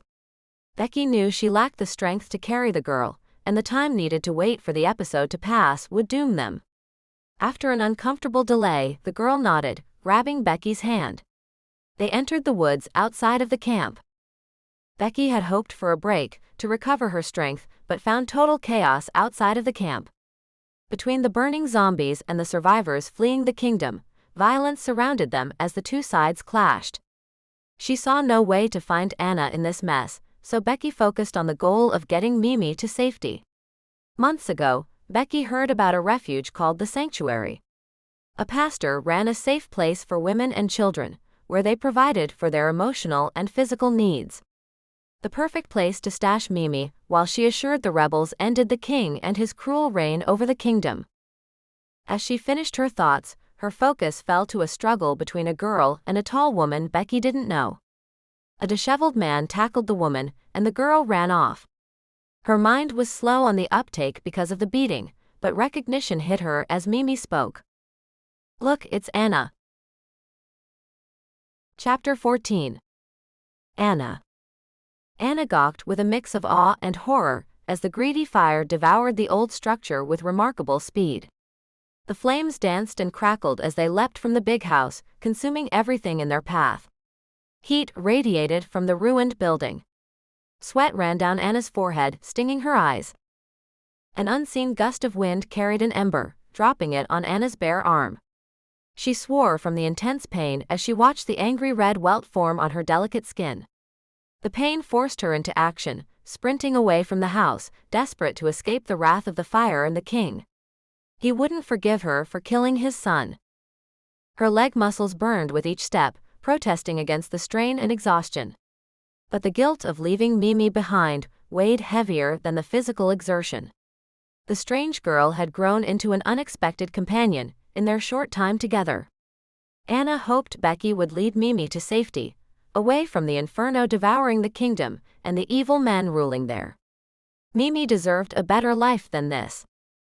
Fueled by a mix of adrenaline, guilt, and anger, Anna followed the irreversible path away from the kingdom. She couldn't return after bludgeoning Billy. Had the roaring fire claimed his body? Anna would never know, nor did she care, after the way they had treated her. Self-preservation would press her toward an undiscovered refuge. A new beginning awaited her somewhere outside of these oppressive walls. The bustling streets teemed with people at this late hour, surprising Anna. Was it chance or destiny bringing them all together, or had the flames acted like a beacon, luring them outside? Somehow, the fire became their signal to act. How had they known? She had no time to ponder, pushing aside the question to focus on escaping. Anna couldn't believe her luck when she found the front gate wide open and unguarded. Typically, a half-dozen guards secured this vital access point, along with every inch of the perimeter wall. They assured the right people stayed inside, and the wrong people stayed outside of the kingdom's protective walls. But tonight the soldiers were nowhere to be found. She paused, mesmerized by the chaos and desperation surrounding her, as people raced past. The deserted gate symbolized a marvelous gift, or a trap. Anna's heart pounded in her chest with a mixture of anticipation and trepidation, while she decided what to do. The scent of smoke and fear almost overwhelmed her, before her survival instincts kicked in, driving her through the opening. What other choice did she have? The cool night air hit her face as she stepped into the freedom of the woods beyond. As she turned back toward the kingdom for one last look, she watched the flames claim everything in their path. A pang of guilt threatened to consume her as she thought of Mimi, hoping she somehow escaped the violence and the fire. Anna pushed herself onward, heading in the only direction left for her to travel. With each stride, the weight of her time within the walls of the kingdom dissipated. The king's reign of selective purpose had locked her into a cell, before freeing her to entertain his daughter. Her life predetermined by the whims of one man. But now the open gate symbolized a new start, a chance to forge her own path. An idea filling her with both hope and terror. Adrenaline pushed her forward. Anna didn't have time to dwell on her thoughts, because a figure approached her. The woman was tall, like Becky, but not someone Anna recognized. An ugly scar marked her face. "Tiffany, this way." With a vice grip, the woman grabbed Anna's arm, raising a bruise. Anna used all her strength to wiggle away, but the woman held fast. "Let go of me." Even with the lack of light, Anna saw the crazy in the woman's eyes. She escaped from a tyrant, only to run into a psychopath. "Tiffany, don't make this difficult. I'm just..." The woman's words ended when a body collided with her, breaking her grip on Anna's arm. Before Anna could process the events, the woman sprung back onto her feet, wielding a knife at Anna's savior. When he turned toward her, Anna recognized the man as Hank. He had kidnapped her and handed her over to the kingdom. His actions made no sense after all the pain he caused. "Anna, run." Hank's 2 words broke her trance and she ran off without looking back. Burning hands grabbed for her, but she dodged and weaved through the blazing zombies. Even the dead wanted to escape the kingdom. Her flight had become a nightmare of flames and snapping teeth. She rounded the corner and entered a large, empty clearing. No zombies nor humans blocking her way. With legs like limp noodles, Anna slowed to catch her breath. The adrenaline faded, robbing her of her ability to keep running. "Did you think you could get away from me, Tiffany?" Anna snapped her head toward the source of the words. The strange woman stood behind Anna, now covered in blood. She guessed the blood belonged to Hank, and he had failed to stop her. She wouldn't shed tears for Hank, even if he tried to help her in the end. His one brave gesture came way too late. "Who are you, and what do you want with me?" It's me. "Janice. You don't remember all the trouble you caused me, Tiffany?" "My name's Anna. I don't know any Tiffany." "Nice try, Tiffany. But now it's time to pay the price for your foolishness." Janice drew the large knife from the sheath on her belt. The blade dripped with Hank's blood. Anna took a step back, wishing she had a weapon, or the ability to run away. Instead, she'd die under the moonlight in some random field, at the hands of a lunatic. She hoped to see her mother again in death. As Janice lunged toward her with the knife, a loud crack caused Anna to jump.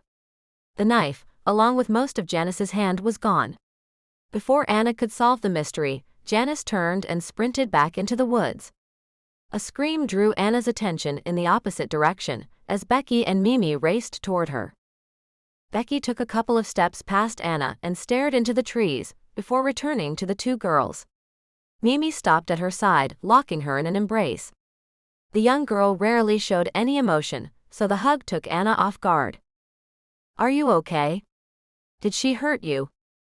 "Thanks to you, Becky, I'm fine." "Who the hell was that?" Some woman named Janice, who thought I was Tiffany. She's nuts.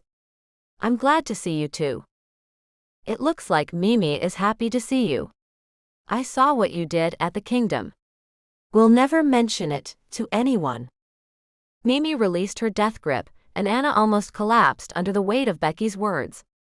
She knew Anna killed Billy. The guilt gnawed at her, even if it had been justified. I know about a safe place. They'll take care of you, while I take care of some business of my own.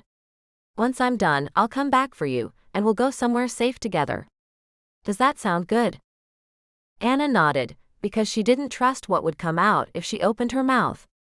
Hope grew inside Anna as Mimi took her hand, and they followed their protector. Chapter 15. Tommy.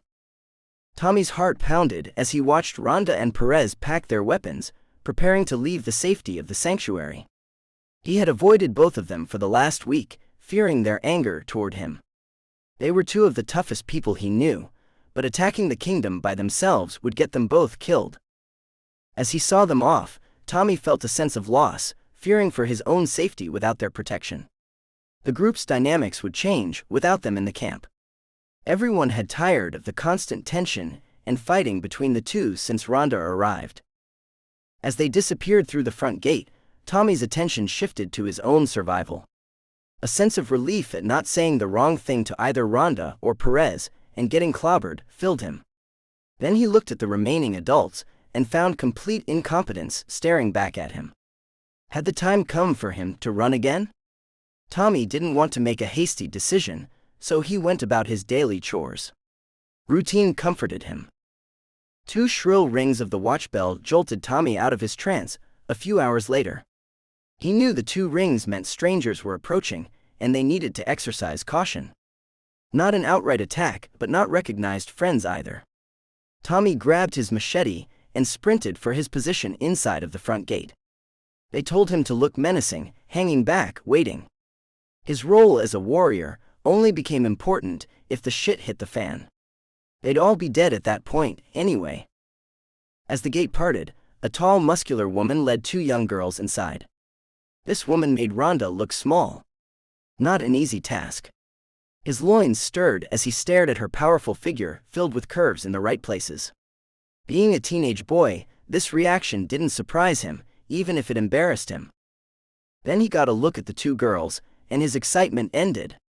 The girl who kicked him in the balls, locked him in a cell, and escaped strolled into the sanctuary behind the sexy woman. This girl got him in serious trouble with Jeremy, almost getting him killed. She stood in the woman's shadow, mocking him. Becky, who are these 2 young ladies? The pastor addressed the woman with a smile on his face. Tommy's stomach performed somersaults as he looked on. He dropped the machete to his side and tried to not wet his pants. So much for looking tough. Pastor, this is Mimi and Anna.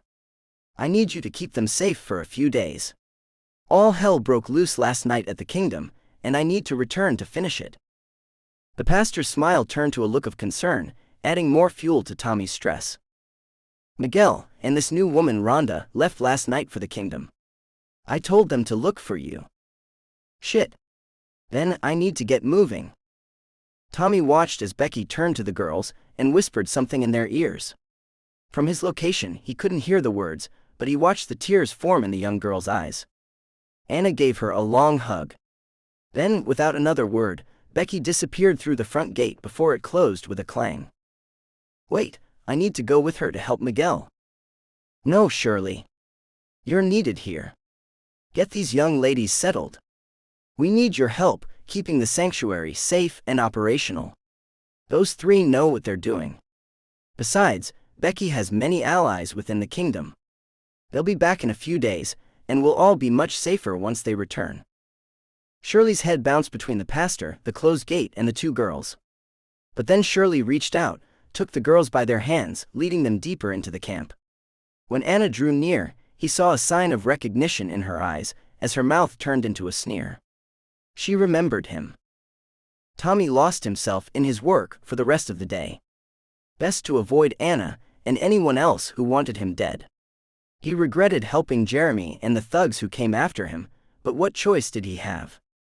None, if he wanted to remain among the living. He wouldn't find Tiffany if he ended up dead. The next morning arrived after another night filled with nightmares. Tommy hoped to grab an early breakfast, unnoticed, to avoid a waking nightmare of running into Anna. He grabbed some food, eating it in a dark corner, away from everyone else. Each person had the potential to turn on him, so he avoided everyone. "You've lost some weight."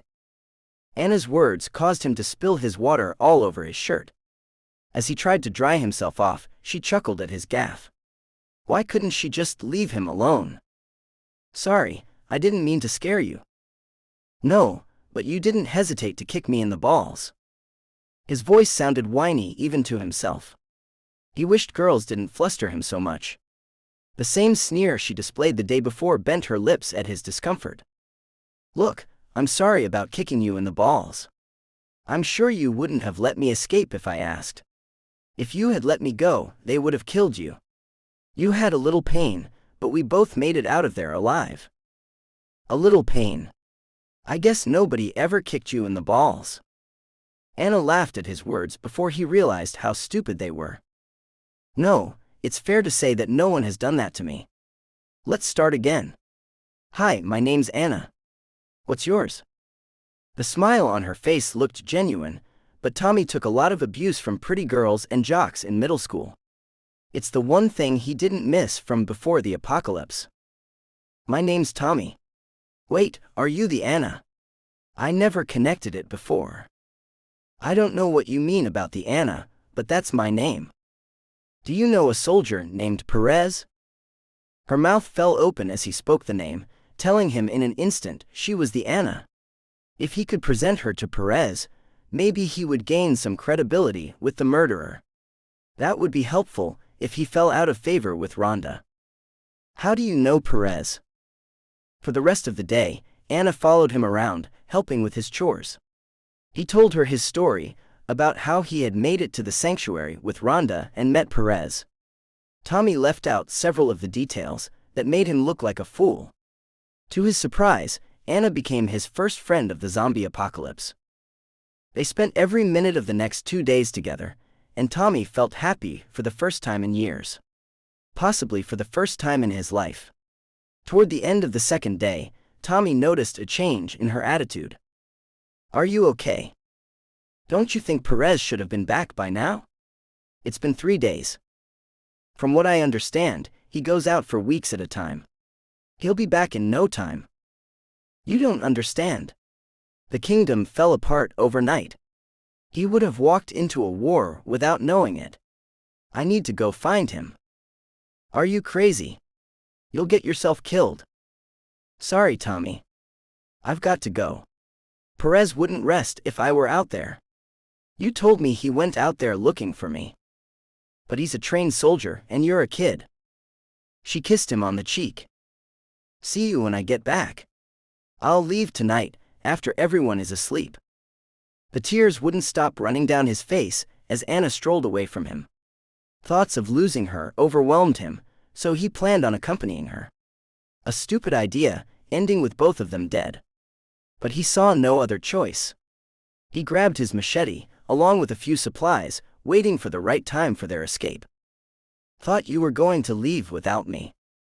Anna jumped at his words. He felt guilty, but her reaction let him know he made the correct choice. She needed someone to watch her back, because she was ill-equipped for this mission on her own. "You don't need to go with me, Tommy. I'll be fine." "Don't be stupid. We live or die together." She kissed him on the cheek for the second time, took his hand, and they headed off to find Perez. The butterflies fluttered in his gut at her touch. Chapter 16. Perez. Perez still loved Rhonda, but their life together felt like a distant memory. A lifetime separated by the rise of the dead. Their reunion weighed on him because of his feelings for Shirley. They shared a bond, built from the struggle of fighting for their lives. He felt joy about Rhonda's survival, even if his feelings for her faded. The military's last status report showed zombies had overrun his hometown. Somehow, Rhonda escaped the undead hordes, leaving his 80-year-old grandmother behind to fend for herself. Grandma missed her husband and had lived a long life. But Perez didn't know if he could forgive Rhonda or himself for leaving her behind to die a cruel death. Guilt gnawed at him. The pastor told Perez he should patch up his broken relationship with Rhonda. A fitting closure for both of them. But part of Perez wished the pastor had slammed the gate in her face. Rhonda's constant nagging grated on everybody's nerves. So Perez agreed to take her to the kingdom to give everyone a break. Perez had hoped they would have time to talk, but they walked in silence. What the? Rhonda's partial thought broke the silence, snapping Perez out of his head. He turned just in time to watch Rhonda shatter the skull of a zombie with her machete. An everyday sight, except this zombie was naked, with its skin burned to a crisp. A crispy critter. The little flesh remaining on the monster looked like used charcoal at the bottom of the grill after a summer cookout. His stomach churned at the thought. A second burst out of the trees, as naked as the day they had been born. Perez smashed its skull in with his club as its flesh continued to smolder. Before he could express his surprise about this strange event, a third bore down on them, with flames consuming its flesh. Rhonda decapitated the zombie with one powerful swing of her machete. As the third walking corpse collapsed, Perez saw a dozen of their friends close behind. He shook his head in warning. Too many for them to dispatch without gunfire. But Rhonda ignored the gesture. She never paid enough attention to the subtle signs around her, getting her in trouble more times than not. Rhonda, there's too many. Let's go. It looked like she might ignore his advice. But she turned away from the incoming crowd, following Perez. He didn't know if he would have left her behind, or if he would have stayed and died with her. She always fought against impossible odds. As they sprinted away, snapping branches, shouts, and the sounds of battle reached his ears. Other humans moved about the woods. Not an everyday occurrence in this remote area. People either stuck to themselves or looked for trouble during the day. Nobody roamed around in the dark. Too many dangers to face. An omen of doom if he ever saw one. They reached the edge of a clearing, finding total chaos. Crowds of people fought each other, as well as burning zombies. Supporters of the king versus the common people of the kingdom versus flesh-eating monsters. A regular battle royale with no reset button to press when you lost a life. One death before joining the side of the dead. Shit. I guess we're too late. We have to do something, Miguel. These people are killing each other, and we can't stop them. They'll just kill us too. We don't need to get involved in a civil war. Let the kingdom fight themselves. Rhonda stared at him for what felt like hours. He loved her, but she had always been a stubborn woman. Just when Perez thought she'd do something stupid, she nodded. You're right, Miguel. We can't save everyone. She sighed as she turned back toward the sanctuary. They'd head home. Give it a few days before rounding up any survivors needing their help. Better to get back tonight, to prepare for the influx of needy people this battle would create. They made less than 15 minutes progress before running into Becky. Perez met her once before, an introduction by the pastor during better times. Becky stood a head taller than Rhonda, covered with bulging muscles. She stayed close to the king, providing intelligence to them so Perez could avoid any trouble. The pastor wanted to save, while the king wanted only to destroy. Perez, I'm glad I found you. I need your help. What the hell happened to the kingdom? The rebels acted before they had a solid plan. I barely escaped with Mimi and her friend. They're at the sanctuary now. I'm happy for you, Becky, but this isn't my fight. If we don't stop the king, then the sanctuary won't be safe. Becky glared at him, and Perez marveled he could piss off two women in one evening. He needed a drink before slipping into a week's sleep, since one night in bed wouldn't cut it. Something told him he wouldn't get any rest tonight, because he knew she was right. If he didn't help stop the king, who would? You can head back to the sanctuary, Rhonda. I have to help Becky. Miguel, you can't get away from me that easily. Let's get the bastard. Perez followed Becky as she jogged through the woods, hunting for the king. He noticed her limp, which allowed him to keep pace with her, even with her longer legs. Their pace slowed as they fought with the living and the dead over the next 3 days. Perez longed for a good long sleep after a filling meal. He had gotten too old for this much fighting. Time to hang it up. I think it's time to head back to the sanctuary. We haven't found the king, and we're going to pass out if we keep going. The adrenaline that had kept him going deserted him. He had nothing left, and figured the women suffered the same. 2 sets of eyes glared at him for what felt like hours. Even with their disapproval, he couldn't continue fighting. I hate to admit it, but you're right, Perez. The king slithered away. I failed both Mimi and Anna. Wait. Did you say Anna?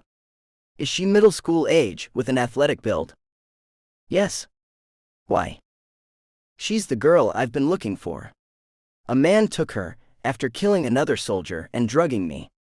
Her mother had turned, and I pledged to keep her safe. Let's move.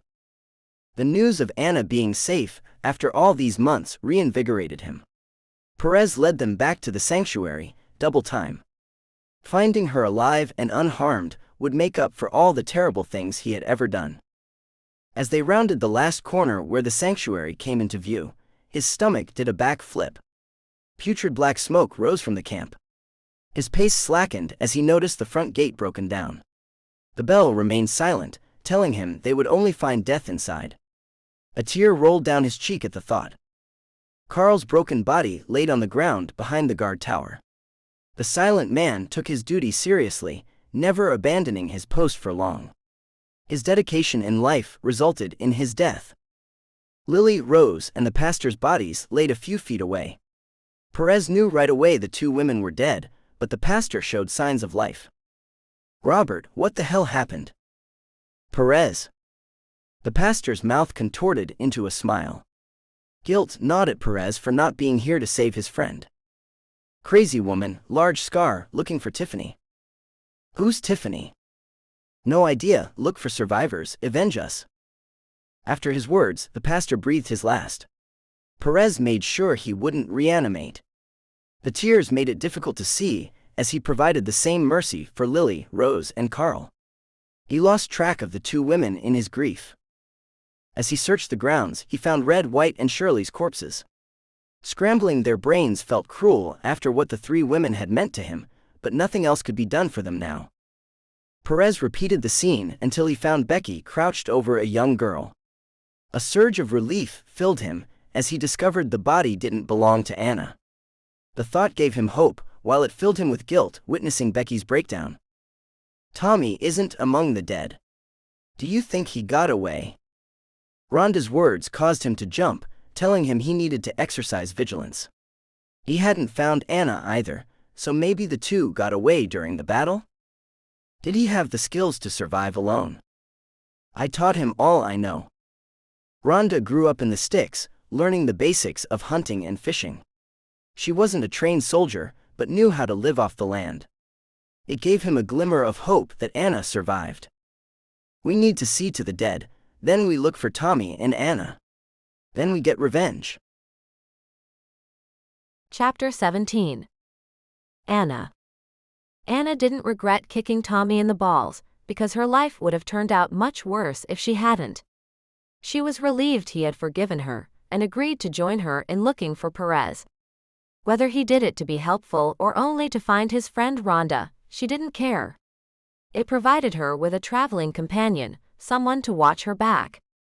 She felt guilty about leaving Mimi behind. But Anna knew the young girl would be safer at the sanctuary. Becky had trusted these people, so Anna wouldn't question their motives. Plus, Mimi was more burden than help. Anna didn't need someone else to worry about. Tommy had lived at the sanctuary for a couple of weeks, so he discovered how to sneak out undetected. The camp had a tall mute guard who stood sentry in a guard tower, missing nothing. He'd ring a bell when he saw anything or anyone out of place. They couldn't afford to waste time trying to explain their actions. Not that the adults would understand their need to leave. No more delays.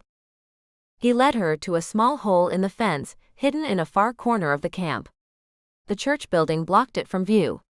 Tommy held back the flap as Anna slipped through the opening. She thought about running off and leaving him behind. No need to endanger him further. But his machete was the only weapon they had. So she pulled back on the chain link to allow Tommy to slide through. This way. Tommy pointed deeper into the woods, claiming to know the best route. Anna hoped they'd catch up with Perez before he reached the kingdom, because she had no desire to return there. If the king discovered her betrayal, then she'd never see daylight again. A better fate than being stripped in front of a crowd before zombies tore you into pieces.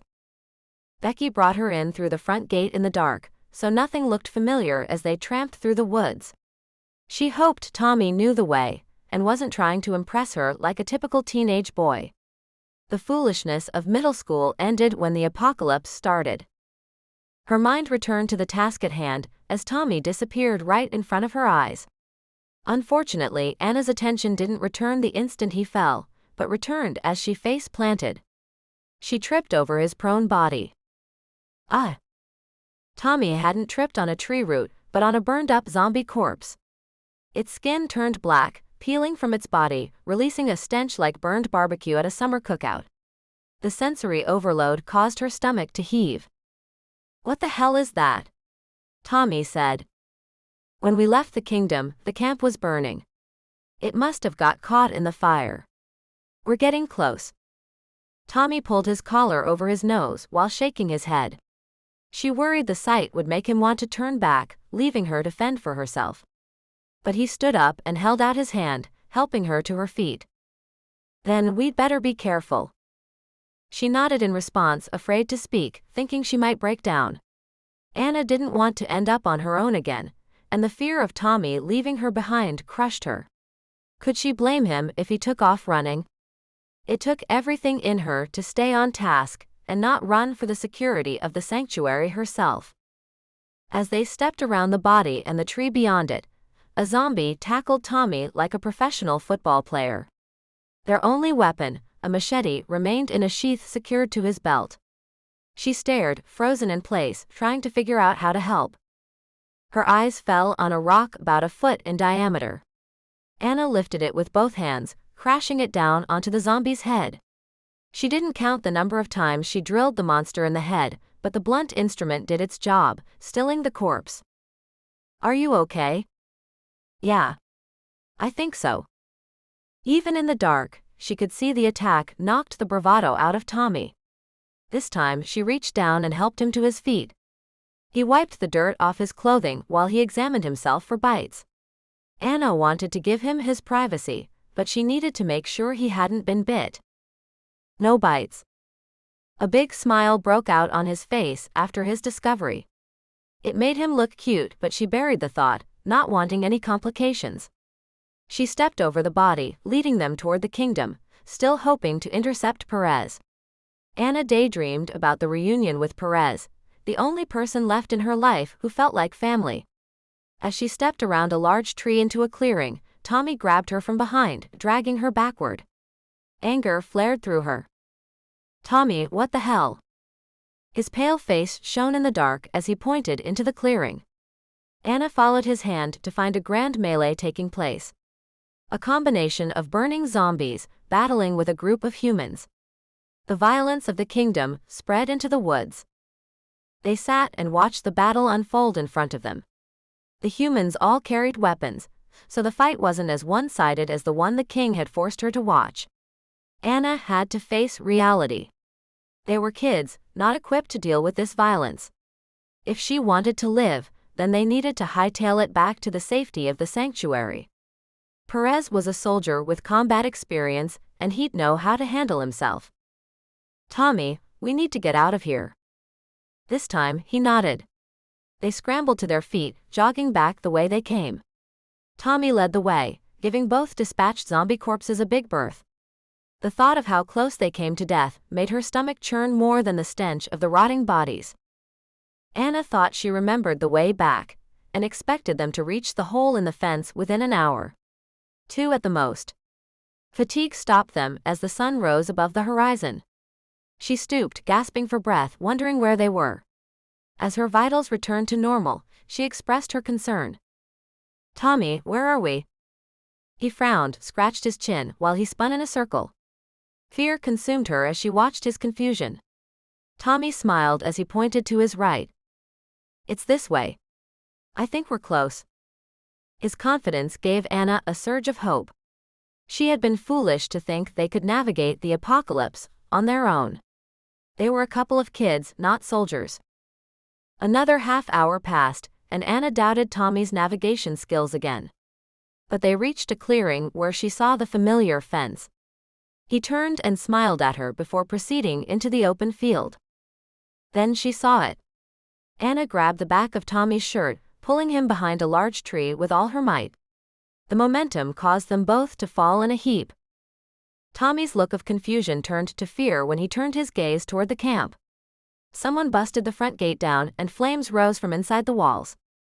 Screams rose from those locked in a deadly battle outside of their view. One voice shook her to the core. "Tiffany, where are you? I'm here for you. Come out."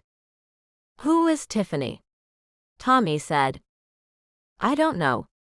But some crazy woman named Janice grabbed me outside of the kingdom, and she called me Tiffany. If it wasn't for Becky, she would have killed me." Anna watched Janice run by the open gate, striking down one of the pastor's helpers. She felt helpless, but knew she couldn't do anything to save the people of the sanctuary. Tears rolled down her face as she thought about Mimi and the others who she had just met. Such senseless violence. Tommy grabbed her hand. "Anna, we need to run." Chapter 18. Tommy. Pure terror drove Tommy to flight, not trusting his ability to fight. The names Janice and Tiffany were two he knew well, but he didn't want to let Anna know he knew them. This one bit of news gave him hope Tiffany had eluded Janice. He hoped she escaped Jockboy too. A lot to hope for, in a hopeless world. The thought of Janice being near made him want to piss his pants. He had hoped she died, along with all the other crazy women in her camp, after they abused him and threatened to cut his beating heart out of his body. What kind of person says they're going to carve your heart out of your chest and eat it? People with serious mental health issues. Rhonda toughened him up and taught Tommy how to fight and survive in this violent world. But she took off with Perez, leaving him alone to fend for himself when he needed her protection most. If he hadn't ventured out with Anna, then he would have fallen into Janice's hands. Janice would have forgotten about finding Tiffany, taking her revenge out on him instead. Another chance for a painful death. Not what he needed. Anger and fear threatened to crush him as he sprinted away from the sanctuary. He ran in what he hoped was the opposite direction of the kingdom, looking for any escape from the destruction surrounding him. His sense of direction scrambled by the threat of Janice's presence. "Tommy." He heard Anna's voice coming from a long way off. Tommy wished she'd shut up because her cries would attract the dead, or even worse, Janice. Janice would do worse to him than the dead. Zombies would only rip him to shreds. His stomach churned at the thought of the pain she would inflict. No time to pause or turn back for Anna, so he sprinted on. Anna was on her own. "Tommy. Where are you?" Anna's cries reached his ears like a whisper. Guilt gnawed at him as he realized how far he had run away from her. He turned toward her voice, trying to get a glimpse of her pretty but troubled face. Tommy hadn't stopped his flight, and the distraction allowed his foot to become snagged in a set of exposed tree roots. His ankle popped as he tumbled ass over tea kettle, down an embankment. He reached for branches with each painful somersault, but nothing arrested his violent descent down the rocky hill.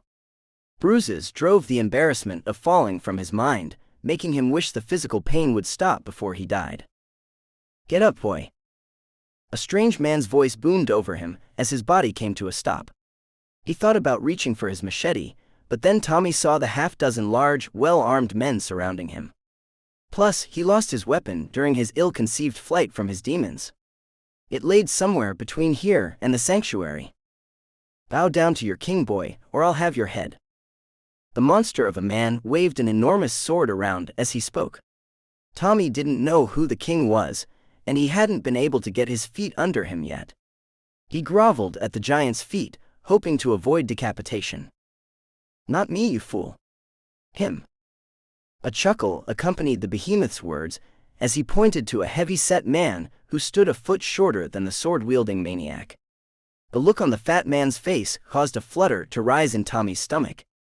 With the evil look spreading across his face, he strolled in front of the big man, offering his hand to Tommy. His kind gesture contradicted the look reflected in his cold, dark eyes. Tommy accepted the clammy hand as it pulled him to his feet. "Stop being rude, James. We need strong young men like this fighting for us.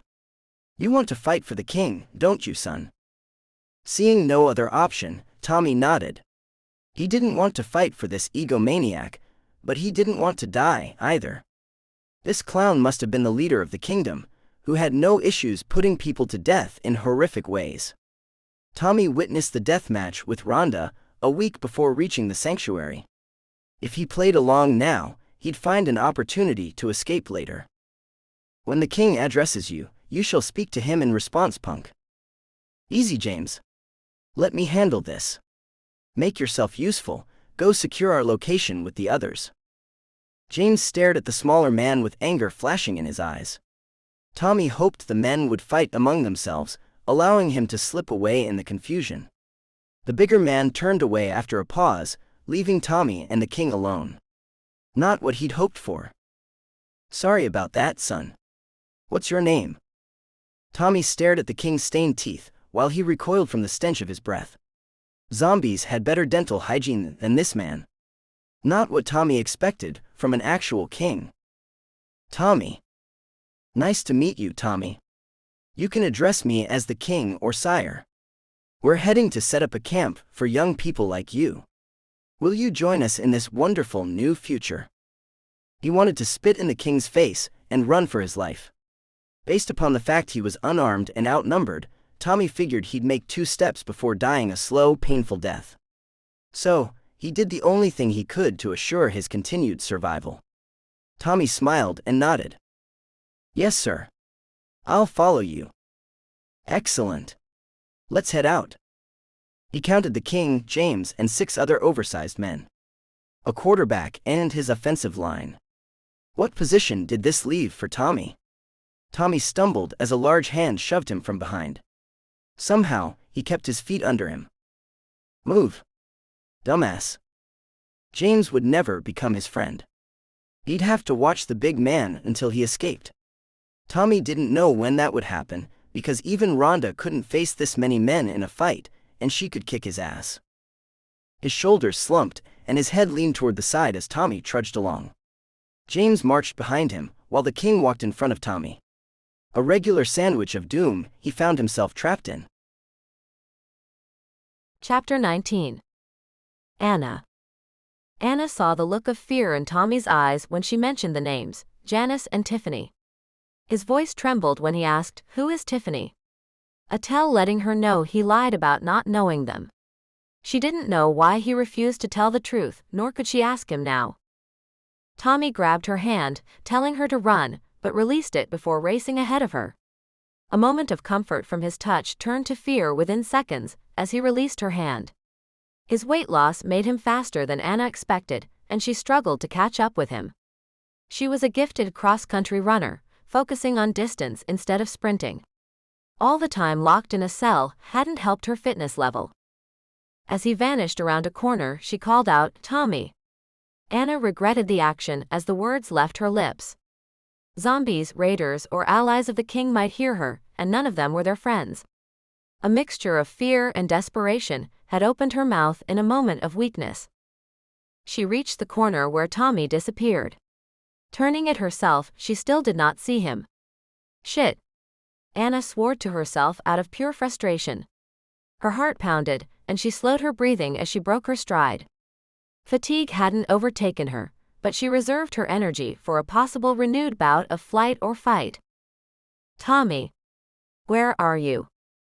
Anna called out again, not as loud this time. She wanted to get his attention without anyone or anything else noticing. Fear of being left alone overwhelmed her need for continued caution. They hadn't become best friends, but Tommy was the only companion she had left. Would she ever see Perez or Becky again? A tear dripped from her eye. She sprinted away, reaching a clearing, just in time to watch Tommy tumble face first out of view. Desperation propelled her forward, covering the distance in record time. Lightning reactions kept Anna from tumbling down the same cliff where Tommy fell. Why couldn't he be careful? Stupid boy. Voices from below froze Anna in place. They came from too far away for her to make out their words, but she recognized them just the same. She dove behind a large rock, remaining out of sight while observing those below. A group of 7 men surrounded a battered Tommy. They hadn't attacked him, but they didn't assist him either. She recognized the group from her time as a prisoner in the kingdom. All doubt faded from her mind as she watched the king approach Tommy, pulling him to his feet. This encounter with these evil men wouldn't turn out well for her new friend. Anna scanned the hill, looking for a safe place to descend without falling herself. She needed to follow the group. There would be no way she could fight them off by herself, but Anna knew Tommy would be gone for good if she didn't find out where they took him. A path to her right took a circuitous path down the embankment. It ran far enough away that she'd remain concealed from the king and his men. With an abundance of caution, she descended the hill. One wrong move would end up getting her discovered or injured. Both outcomes led only to disaster for both of them. When she reached the path, Anna feared she had lost the group. Then she heard them marching ahead of her, giving no thought to stealth. They moved like a crash of rhinos across a path of bubble wrap, daring an attack from their enemies. Their racket allowed Anna to track them without fear of being discovered. Tommy walked in between a huge guard and the king. The king talked him up the entire time they marched, but Anna couldn't make out any of the words. He must have thought his message was important, even though Tommy looked disinterested. They marched until the sun headed over the horizon, only stopping 3 times for bathroom breaks. Anna's stomach complained, and she longed for some trail mix and ice water. 10 hours of sleep would be nice too. About the time she thought she couldn't go on, they came across a large fenced camp, sitting in the center of a large clearing. Individual logs, each sharpened to a point on top, made up the 10-foot-tall fence surrounding the camp. Anna remembered seeing a Revolutionary War fort constructed like this during a school field trip. Each corner of the barrier had a 2-story log structure with small windows cut into the upper floor. Someone yelled a warning from the closest building. The king stepped around his men and waved to the unseen guard behind the wall. After a minute, the gate opened. A short, heavy-set bald guy waddled out, embraced the king, and they all strolled inside the walls together, laughing. As the gate closed behind them, Anna lost sight of Tommy. She wondered if she would ever see him again. Anna could remain here grieving her loss, or she could take care of the business at hand. Survival.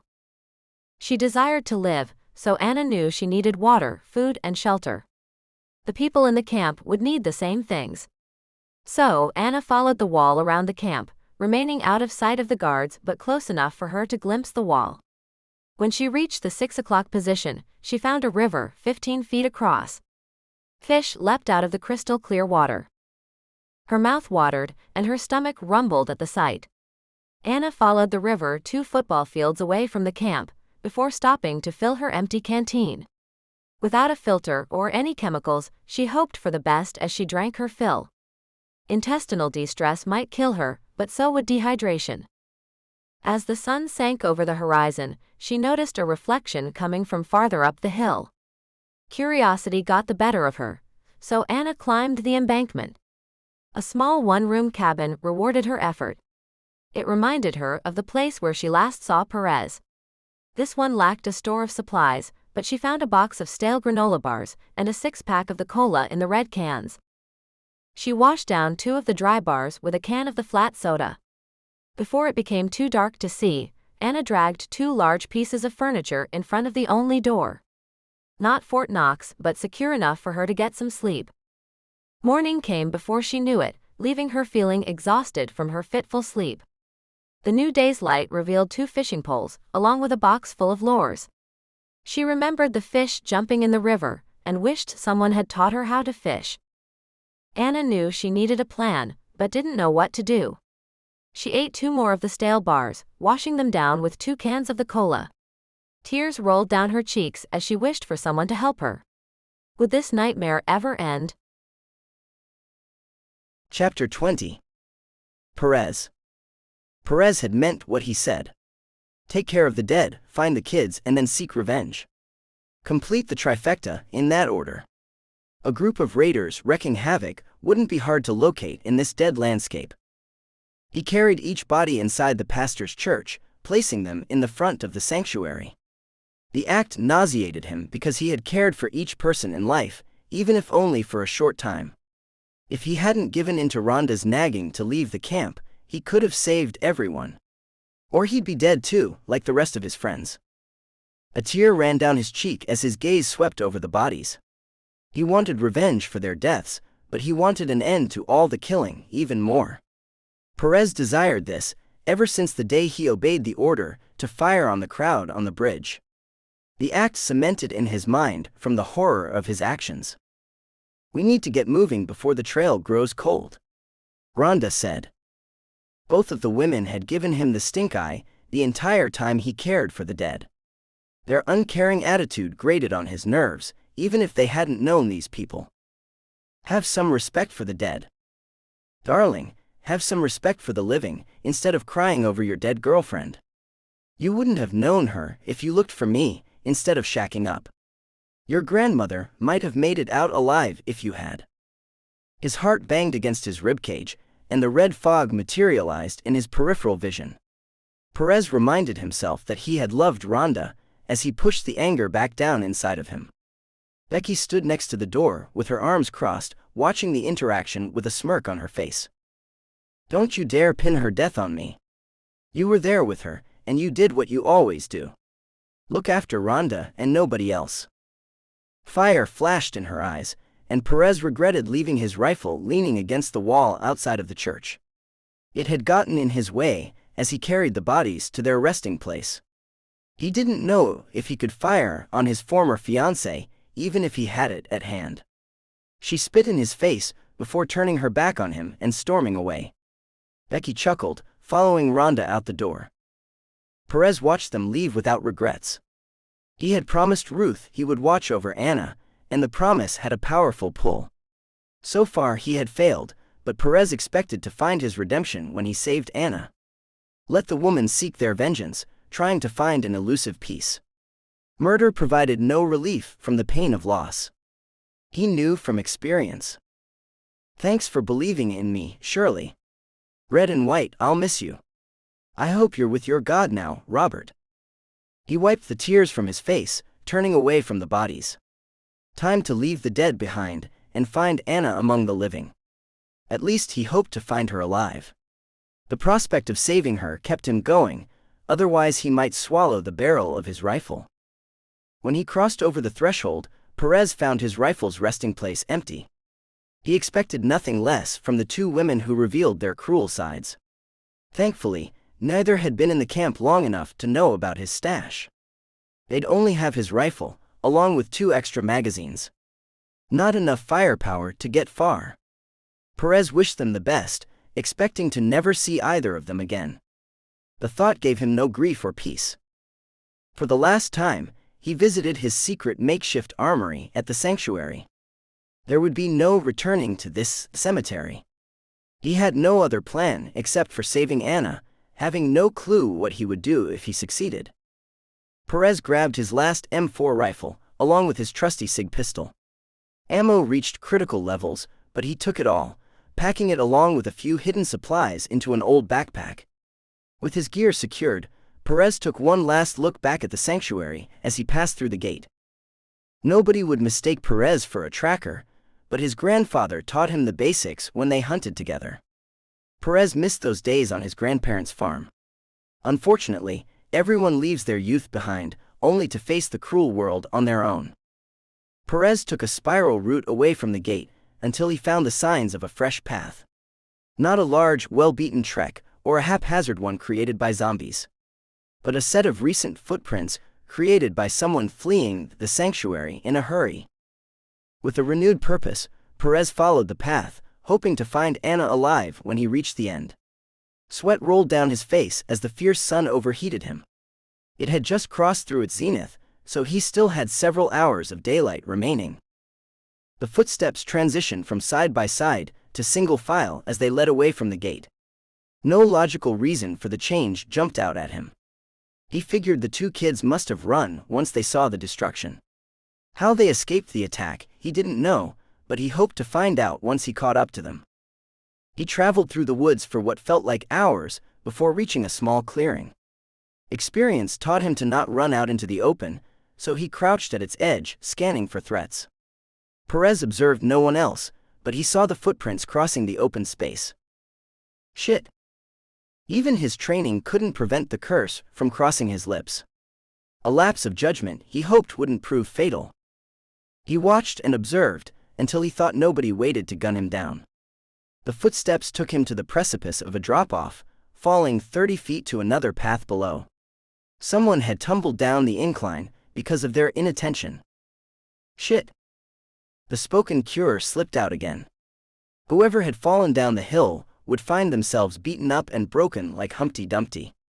He scanned the area, finding a path leading downward where he wouldn't suffer the same fate. Signs of recent use gave him hope Anna might remain uninjured. Tommy would have outrun her, making him the most likely victim of the fall. Once he reached the bottom, he found a well-worn path displaying recent use by a large passing group. His stomach fluttered as he thought about Anna's fate. He followed the well-beaten trail until the camp came into view. 4 watchtowers, connected by a row of logs, sharpened like pencils at the top. What the hell?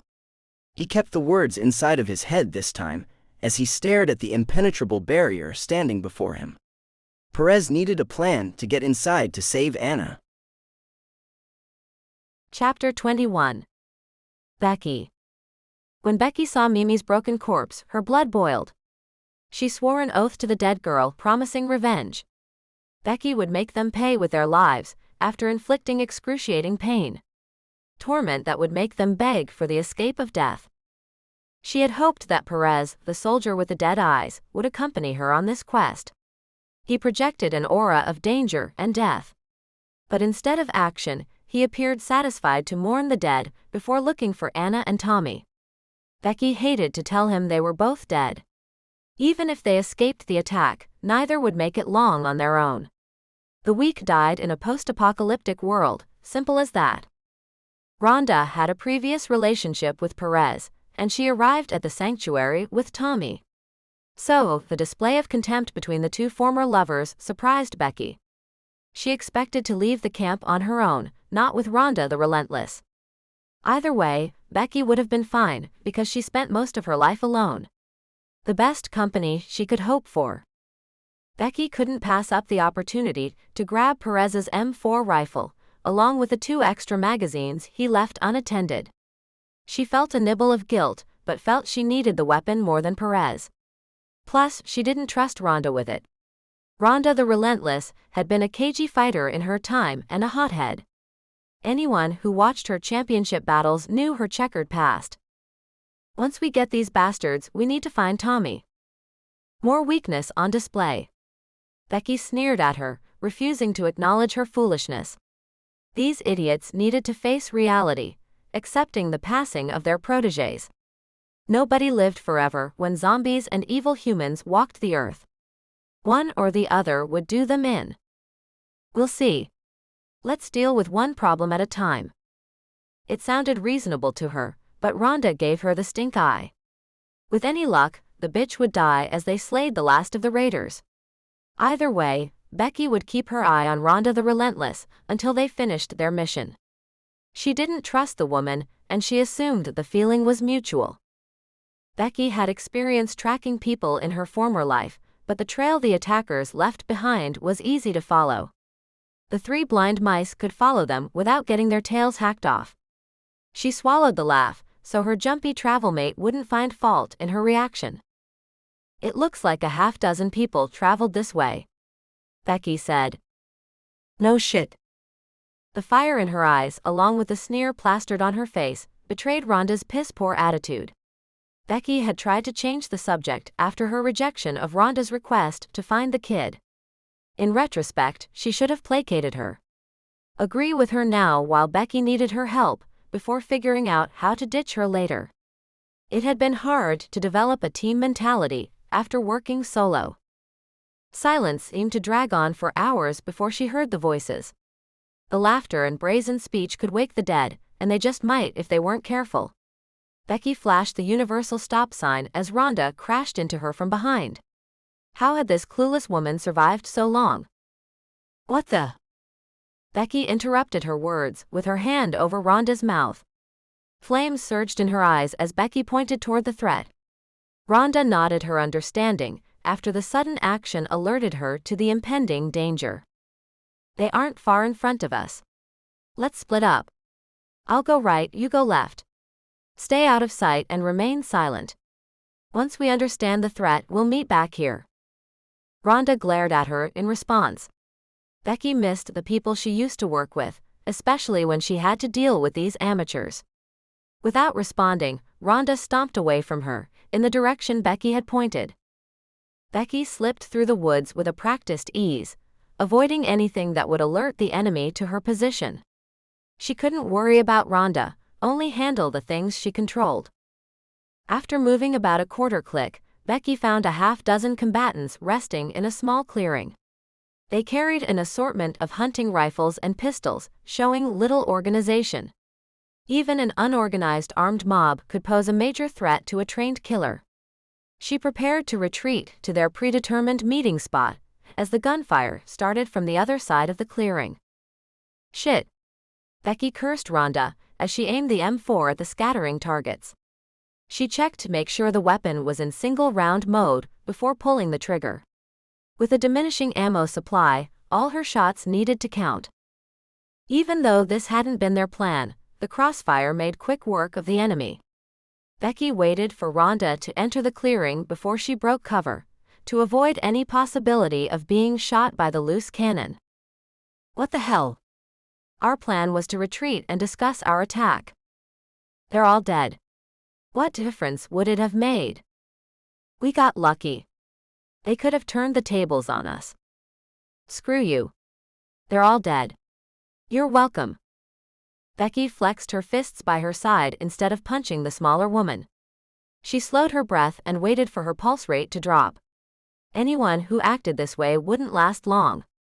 Best to distance herself from Rhonda now. She swept her eyes across the battlefield, counting the bodies. When Becky got to 5 and found no other corpses, she knew they were in trouble. Shit. We didn't get them all. What are you? A hole erupted in Rhonda's forehead, interrupting her sentence. Becky's training kicked in as she dove for cover. She switched the M4 to full auto, emptying the magazine in the general direction from where the kill shot originated. In a Hollywood blockbuster, she would taunt the enemy until the opportunity came to dispatch them without mercy. Instead, Becky retreated because she desired to remain alive rather than die as a hero. She slipped from cover to cover, remaining exposed for 3 seconds or less. Once secured in a defendable position, Becky waited. If the lone survivor appeared, she would end her. Simple as that. An hour passed with no further gunfire or target for her to shoot. Staying in place any longer wouldn't serve her either. So she crept back toward the clearing. She found it the same as when she left, filled with dead bodies. Becky searched the corpses for anything useful, leaving Rhonda's for last. She wanted to kick the body or spit on her, but Becky decided against both childish actions. Rhonda acted stupid right up to the end, and got what she deserved. Becky shook her head as she walked away in disgust, not sure what to do next. Chapter 22. Janice. Tiffany would ruin Janice. She had slipped through her grasp twice, right after Janice found her. The first time, some buffoon interfered, allowing Tiffany to escape. Janice dispatched him, before he even knew what killed him. Then the Amazonian woman wounded Janice's right hand, as she prepared to thrust the ceremonial knife through Tiffany's heart. The thought of the injury made her hand throb, and a tear formed at the corner of her eye. She swiped it away while cursing herself for being weak. Weak people died in this violent world. That unfortunate damage caused her to shoot left-handed. If her aim had been better, then the big woman would have died, rather than her unfortunate companion. Another debt of revenge Janice owed and longed to repay. She'd become debt-free soon.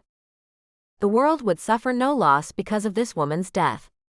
However, the death of the 5 borrowed soldiers at the 2 women's hands provided a needless complication to Janice's life. Janice couldn't return to the camp without them, so she faced the world alone. Finding other zealots willing to risk their lives to serve her God proved more difficult than Janice had hoped. Where were her willing minions? Janice fired at random toward the Amazonian woman's hiding place, causing her to retreat further into the woods. It gave Janice the break she needed to escape. She abandoned her original plan of killing Tiffany and ran for her life. Better to live today so she could kill tomorrow. Branches slapped at her bare skin as she sprinted through the woods. The fresh bursts of pain reminded Janice she remained alive. Her heart thumped in her chest as she wheezed for air. Months had passed since the last time Janice had spent this much energy. This time, she had to cheer herself on, rather than embracing the energy from a stadium filled with an adoring crowd. Time and distance distorted as she ran, like the view through a kaleidoscope. The experience disoriented her. A stitch in her side paused her as she entered a small rocky clearing. As her eyes scanned the area, Janice realized her God had saved her from falling down an embankment. She offered a prayer of thanksgiving, because Janice read the signs that someone had tumbled down the steep slope already. No dead body laid on the ground below the drop-off, but she imagined that they must have suffered a serious injury from their fall. Janice hoped Tiffany had fallen to her doom, but regretted the thought, wanting to torture and kill Tiffany herself. A fitting end for the bitch. A groove cut into the side of the hill led her to the worn dirt road below. She stood in the middle of the lane, spinning in a slow circle, trying to read the signs on which direction to go. Should she remain alone, or look for other believers? So far, working with others had only resulted in pain. But remaining by herself meant nobody would watch her back. Look at what could have happened in the clearing. Before the start of the apocalypse, Janice played college basketball as a power forward. She had the brains and the strength to control the court, but knew nothing about tracking prey in the real world. Janice offered a brief prayer to her God before selecting a direction to travel. Her demon God would provide for her if she only knew how to listen and have faith.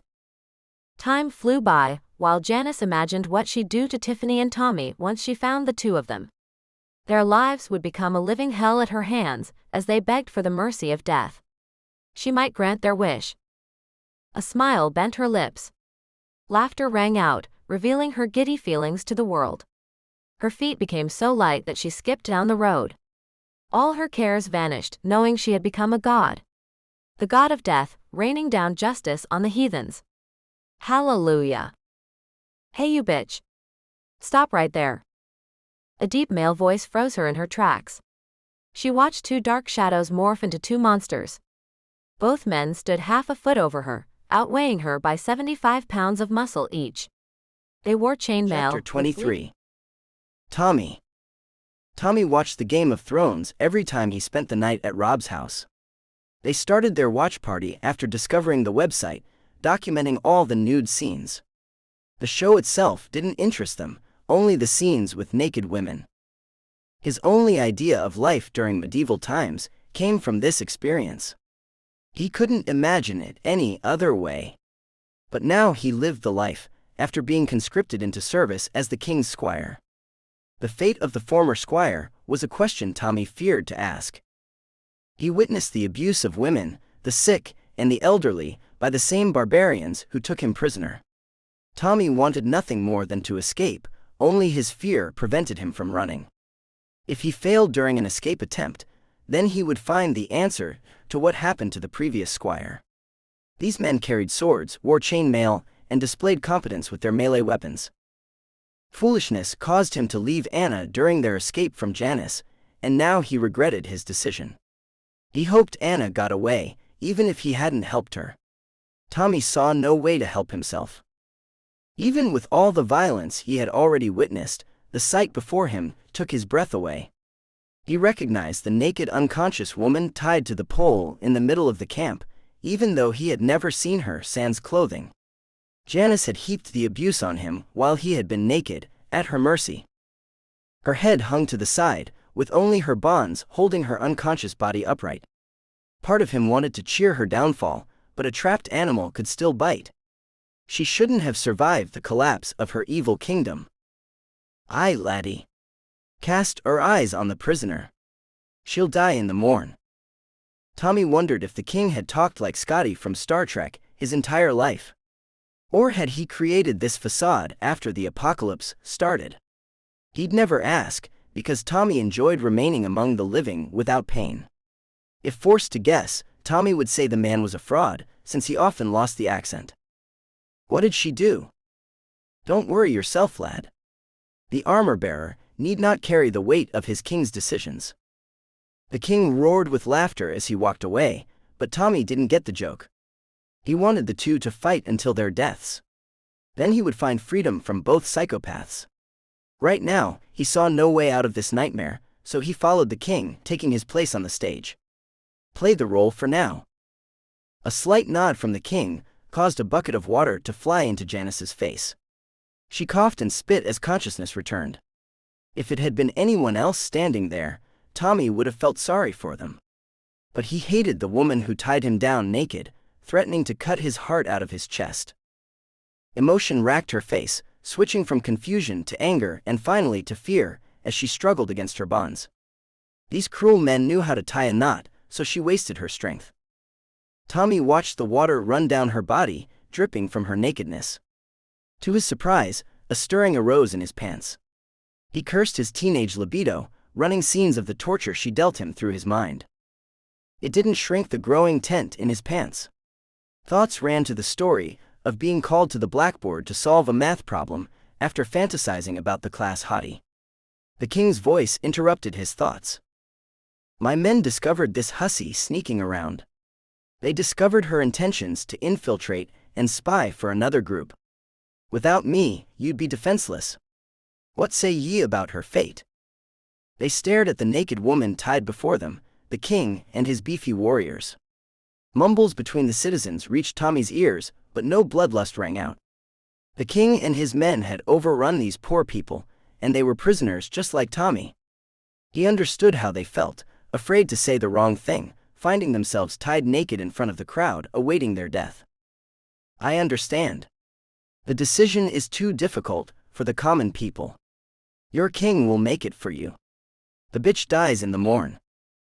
The king's men cheered. Tommy kept his mixed feelings to himself. Janice deserved punishment for her actions, but murder seemed like overkill. Does the condemned hag have anything to say for herself? If you confess your sins, we'll make your death quick. Tommy felt her eyes bore into his soul. When he chanced to look, he found Janice making solid eye contact, as if nobody else mattered. A smile twisted her lips, and Tommy noticed the large scar marring her harsh features. Hi, little man. I've come for you, and I won't leave until I possess you. Janice punctuated her sentence with a cackle. Tommy's blood turned to ice. The king's man closest to her slugged her. Her head lolled to the side as she lost consciousness. As they exited the dais, Tommy overheard the king whispering to his first lieutenant. Give them some time to watch her, so they fear me. After dark, bring her to my room and tie her to my bed. A piece of ass that nice shouldn't go to waste. The two men chuckled as the bile rose in Tommy's throat. He knew the danger Janice represented. He felt no loyalty to another nut who took him prisoner to warn him about her danger. When the king practiced his extracurricular activities, it might give Tommy the opportunity to escape. At least he hoped so. Tommy spent the day avoiding everyone. Not a tough job to avoid the king, because he spent his day drinking to excess.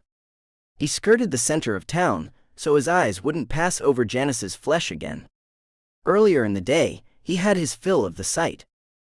This worked until dinner. The king required Tommy to taste his food first, to make sure nobody poisoned him.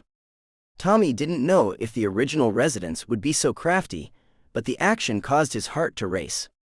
Then they forced him to sit at the table while the slobs stuffed their faces with the people's limited rations. It wouldn't last forever. When the last morsel of food slid down the king's gullet, he turned toward Tommy with a sneer on his face. "My squire. Tonight, you'll accompany me to my chambers. After I've used the woman up, I'll give her to you, so you can lose your virginity before dying. It's a cruel world out there." "Sire, I'm not a virgin, and I'd prefer to give you your privacy." He burst out laughing, and his minions sitting around the table joined him. "It wasn't a request, laddie. Now move." The jovial mood ended when those gathered heard the king's tone. Tommy hadn't been near him long, but already knew he had an awful temper. So he rose from his seat and led the way to the king's quarters. The king always let Tommy lead, in case any assassins were waiting for them. When the door opened, all of Tommy's nightmares rushed at him, crashing into him like a punch to the chest from a prizefighter. Janice laid spread eagle, tied to each corner of the bed. Someone had washed her up, so she looked more presentable than she had in the morning. She turned toward the door, and as their eyes met, she smiled at Tommy. "Hi, little man. I told you I'd possess you." Sweat poured off his forehead as his blood turned to ice. He found it hard to breathe. The king was oblivious. "Now, young squire, watch what I do, and you do the same thing once I'm done. They used to call it sloppy seconds, but you shall call it the best night of your young life." Bile rose in his throat, threatening to evacuate his stomach. Even if he somehow survived, this wouldn't be one of the top 10,000 days in his life. Had he lived 10,000 days? Would he? The king staggered past him, further into the room. He recovered from a stumble as he attempted to drop his pants. Somehow, Tommy would have to erase the sight of this flabby clown and Janice's naked body from his brain. As he approached the bed, Janice never broke eye contact with Tommy. He wondered if she thought she might hypnotize him and force him to kill the king before freeing Janice. Not a chance. They both needed to die. As he attempted to mount her, Janice lunged at him, teeth first. He punched her in the side of her head. She remained conscious as he laughed at her dilemma.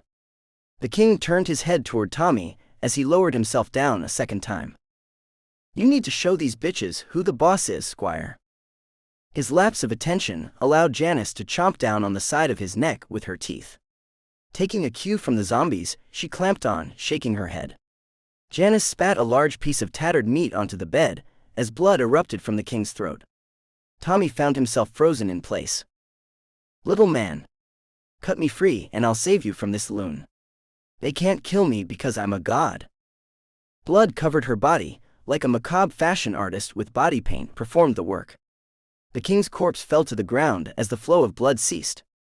Janice yanked at her arms, freeing her left with the help of the slippery fluid. She pulled at the other 3 ropes with the assistance of her freed hand. The horror of the situation broke Tommy's trance. He turned toward the door, sprinting away from the 2 demons. Chapter 24. Perez.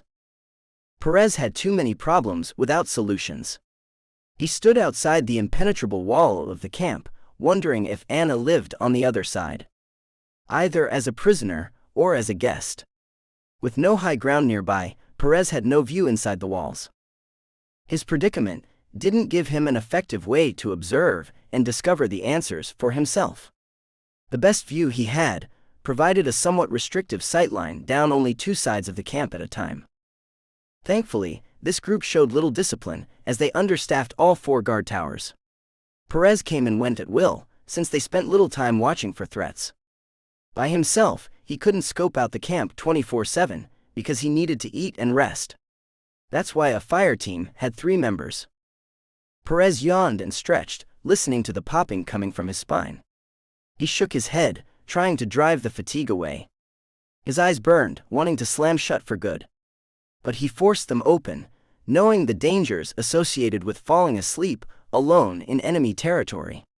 An extra large coffee or sugary energy drink with extra caffeine would do him a world of good. Without access to caffeine, Perez abandoned his hiding place to take a stroll under the cover of the woods. He stopped at the river to splash some water on his face. The icy liquid stung his face, providing a temporary lift from the exhaustion. When had he last slept through the night? He watched the fish jump to catch the bugs on the surface of the water. The sight brought back the memory of fishing with his grandfather. It hadn't been long after he lost his parents, but he felt comfort in the man's powerful presence. Perez wished for his advice now, even if Grandpa would be over 100 years old. A ruckus coming from the camp snapped the illusion of calm, drawing him back to his task at hand. Small teams of men dressed like they planned on playing a medieval role-playing game left the camp several times a day. This time, the team returned, dragging an unconscious woman between them. His legs itched to jump into action and intercede, but Perez needed to remember the mission. Saving Anna trumped everything else. The men cursed at each other while they carried the woman's dead weight. Big muscular men struggling with one unconscious woman. So much for their toughness. They lacked both physical and mental fortitude. One spot of good news for Perez, discovering a weakness. Once the last man passed through the gate, Perez had only the log wall to stare at. Shit! He cursed out loud, without worrying about anyone overhearing him. Perez wished for a window inside of the camp to learn the woman's fate. If forced to guess, he'd predict a nightmare awaited the woman, but hoped Anna wasn't living the same. With nothing better to do, Perez watched the gate until dusk. No one else went in or came out of the camp. A total waste of time watching a closed door. He ate the last of the food from his pack as the darkness surrounded him. Nighttime in the wilderness without civilization got pitch black. Light from fires reflected from inside the camp, providing a strange glow to the area. It flickered and pulsed, unlike the steady glow of electric lighting. Perez prepared to leave, to find himself a defendable location to bed down for the night. As he stood, the door burst open, and a figure ran out into the night. The person ran in the opposite direction. Perez lifted his rifle, peering through the scope. As he thought, the escapee was Tommy. He waited for a beat, watching for Anna to join him. "Come on, Anna." He spoke out loud, like his curse earlier in the day, as he cheered on an invisible figure. Perez reached the moment where he needed to act. That's when the second figure cleared the gate. Still no Anna. A tall medieval weirdo sprinted after Tommy, waving a sword in his right hand. Shit. Perez left his pack behind, tearing after the two dark figures. He didn't think he had the endurance left after the lack of nutrition, lack of sleep, and constant action of the last few days. Adrenaline fueled him, propelling him forward, allowing him to gain on the two others. The Marines gave him his base level of fitness with all the running they forced upon him, along with his zombie fitness trainers of today. An excellent combination for a jogging routine. The full moon lit the way, allowing Perez to maintain his footing. Tommy hadn't had the same luck as him. When he caught up, the crazed man stood over Tommy's prone body, preparing to strike him with his oversized sword. Perez considered the boy a whiny little bastard, but he might have the answers he needed. With the ease born out of training, Perez pulled his sig, drilling the big man twice in the back. He spun around at the interruption, still waving the sword, allowing Perez to follow his first salvo with 3 more shots. The last caught him in the forehead, stopping the attack cold. Tommy's eyes shifted from his attacker to Perez's face before resting on his gun. A rustle came from behind Tommy. Perez lifted his gun, putting down the zombie, who came to investigate the noise. When Perez turned back, he found Tommy sitting with his hands raised high above his head. "Where's Anna? We got separated after the attack on the sanctuary. You just left her by herself." Perez launched his words with anger, but he didn't care about Tommy's feelings. He couldn't help his reaction when confronted with a coward. The boy left her to die when things got too tough. Deep down, he knew his attitude was unreasonable. However, blaming others became easier than accepting his own fault. "Get up. We'll leave in the morning to find Anna. Besides, if we stay here, we will have more visitors. Is Rhonda with you?" The question felt like a punch in the gut after blaming Tommy for his cowardice. Perez had left her behind to find Anna, so not the same situation. Correction, she left him behind. He told himself this to cleanse his conscience. She left on a different mission. So you left her behind. He wanted to turn his weapon on the belligerent asshole. After taking a deep breath, Perez thought better of this rash action. Instead, he turned and marched away from the punk. If he followed, Perez would let him live. At least until they found Anna. Chapter 25. Anna. Anna never imagined living on her own until she reached college. Even then, she expected to be surrounded by other people her age as she navigated this new chapter of life. But the zombie apocalypse ripped everyone she knew and cared about away from her. It stuck her alone in a remote cabin in the woods like the Unabomber. Not the life of her dreams unless nightmares counted. To her credit, she had survived. So far, anyway. She had figured out how to use the fishing gear and prepare her catch. None of her meals would impress Gordon Ramsay. But none made her sick. They didn't taste too bad either. A major victory. She credited her success to the resilience her mother Ruth had modeled. A single mother who worked hard, keeping them alive before the apocalypse. Anna wished her mother hadn't died, so she had company, along with someone to share her burdens. Wishes and hope wouldn't bring her back from the dead. She would have welcomed Tommy's presence. For the first few days, she returned to the camp who kidnapped him, trying to develop a rescue plan. She never got past the tall log wall. It blocked her view inside, preventing her from attempting a rescue. Anna stopped torturing herself with these visits, after determining that storming the camp was a suicide mission.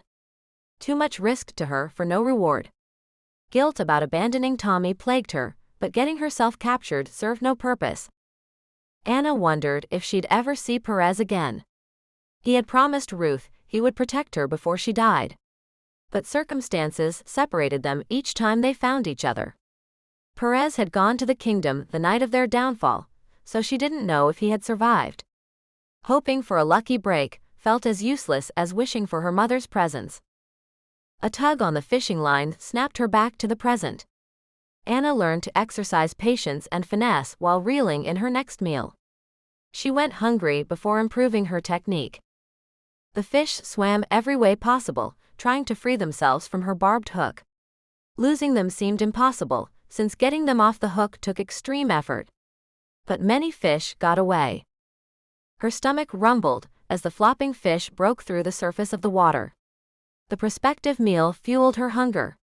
Convenient timing or a Pavlovian response.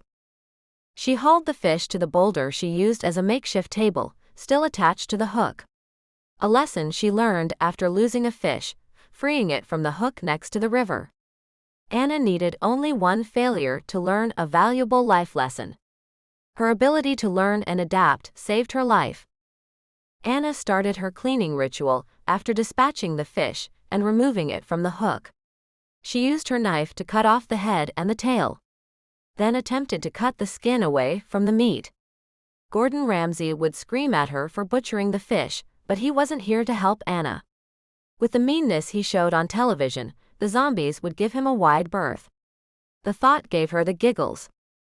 A deep growl broke the spell of dreaming about rescue by a famous chef. Her eyes flashed to the woods, looking for the danger as she brandished her knife. She expected a zombie, but a creature covered in brown fur shambled out from behind a tree. It stood up on its hind legs, towering over her. The grizzly let out a growl, baring its teeth at Anna. It raised both front paws like it wanted to give her a big hug. Razor-sharp claws gleamed in the sun as the bear advanced. Anna picked up the fish and threw it in the bear's face before sprinting for the cabin. An escape born out of sacrificing her lunch. She barricaded the door, hoping the bear would eat the fish, get bored, and leave. Not a solid plan. As her body shook, Anna backed herself into the far corner of the cabin, crying. Tears fogged her vision as a wave of dizziness washed over her. Anna needed help. Time passed by in a haze. Her tears had ceased as some form of rationality returned. Moans and groans added to the growls from the bear, along with the sounds of a struggle outside the cabin. The sounds drove her to the slit in the boards covering the front window. Anna peered through the crack. A battle between a horde of zombies and the enormous grizzly bear greeted her. "Shit." Anna tried to avoid using profanity, but the scene before her demanded the response. The tremors returned, along with a cold sweat. Now she needed to form a working plan, because one side would win this fight. Then they'd turn their displeasure on her. Log walls seemed strong, but would they hold up to a full assault? Zombies launched themselves at the furry beast mouth first. The bear responded with powerful swipes of its claws, shredding the attacking cannibalistic monsters. A few drops of blood appeared on the grizzly's coat, but its thick pelt prevented any major damage. Would the wounds transform the bear into a zombie? Anna didn't know if it could happen, and she decided she didn't want to discover the answer firsthand. She pulled back her makeshift barricade, trying to limit the noise. The combatants made enough racket to cover her progress. Anna took a deep breath before easing the door open. Terror from seeing this battle royale with no barrier felt like a punch in the gut, freezing her in place. They fought on the hill between her cabin and the river, blocking the path to the water. Without a boat, the river wouldn't have provided a viable escape route anyway. Anna willed her body to respond despite her fear. She turned away from the melee and ran.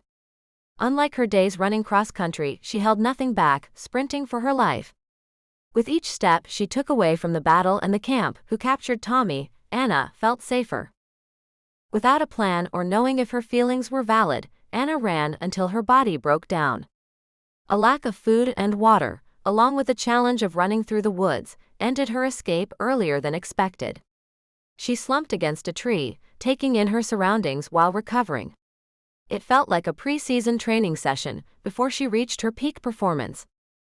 As the unpleasant physical effects wore off, Anna stood, taking in her surroundings. She knew she had to find the necessities of life to survive. Clean water, shelter, and food. In order of importance. The place she stopped looked like any other spot in the woods, surrounded by nothing but trees. She understood how people got lost while hiking. A chuckle snuck out as she thought about Hansel and Gretel. At least they had a house of candy to chew on before meeting their doom. Or had they survived the ordeal? Anna couldn't remember the details of the childhood story. She wandered around, trying to get her bearings or find something useful. An all-inclusive vacation resort would help. The more she walked, the more everything looked the same. Trees, rocks, undergrowth. Her mood darkened as her hope faded.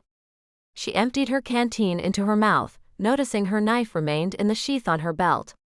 A minor victory. More of a tiny victory, but she'd take every win she could get. Something useful had to be nearby, waiting for her to find it. A branch snapped behind her.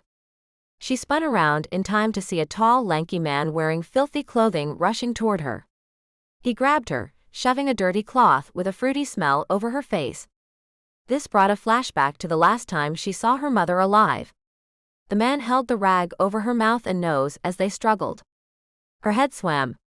She freed her knife, thrusting it behind her at the attacker. It struck flesh and the rag fell away. She gulped at the fresh air, filling her lungs. Anna took 2 steps away, but an arm grabbed her ankles, dropping her on her face. "You little bitch." Anger dripped from the man's words. She tried to get her feet under her, but the man moved quicker. A blow to the head stunned her, as the fruity smell smothered her nose and mouth for a second time. Anna's mind willed her to fight as her body relaxed.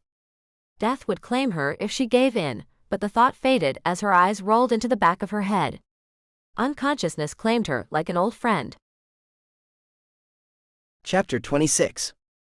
Tommy. Perez pissed Tommy off. Tommy tired of his sullen mood and righteous attitude. Based upon his poor attitude, Tommy suspected Perez disliked him too. When the opportunity arose, he ditched the soldier for good. With his singular goal of finding Anna, Perez remained mute. This suited Tommy fine, because he had nothing to say to him. Guilt plagued Tommy for ditching Anna, and he wanted to know Rhonda's fate. He wondered if he'd ever know what happened to them.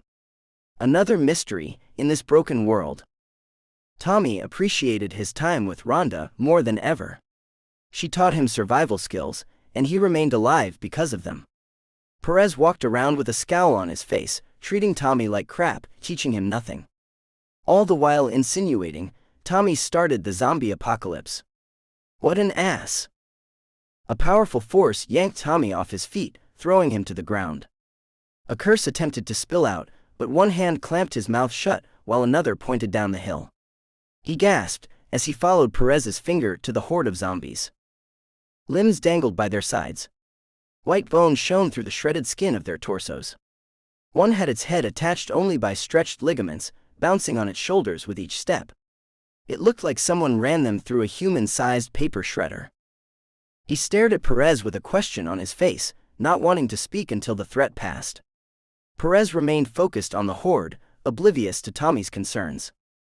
What the hell did that to them? Perez shrugged in response. Not helpful. Tommy didn't know what he expected from the soldier. The US military hadn't provided zombie combat training to their soldiers before the apocalypse. Most had ended up dead or turned to zombies. Let's follow their path. Then we can find out what did that to them. Tommy regretted asking the question. Perez could find the monster shredder who did this on his own. Are you crazy? Whatever did that to a horde of zombies isn't anything to mess with. If we don't investigate, then we'll never know. Do you want it sneaking up on us? Last I checked, a shredded torso takes the living out of a living human. Tommy understood Perez's logic, even if he felt like pissing himself. He commanded his bladder not to drain as he stood to follow the soldier. Humans would have killed the zombies rather than shredding them before letting them go. Unless they were demented, and Tommy had his fill with crazy people. They walked for over an hour, up and down hills alongside a river. Tommy had a hard time following the path the zombies took. But Perez seemed to know the way. He observed the soldier in action, trying to learn his tracking skills.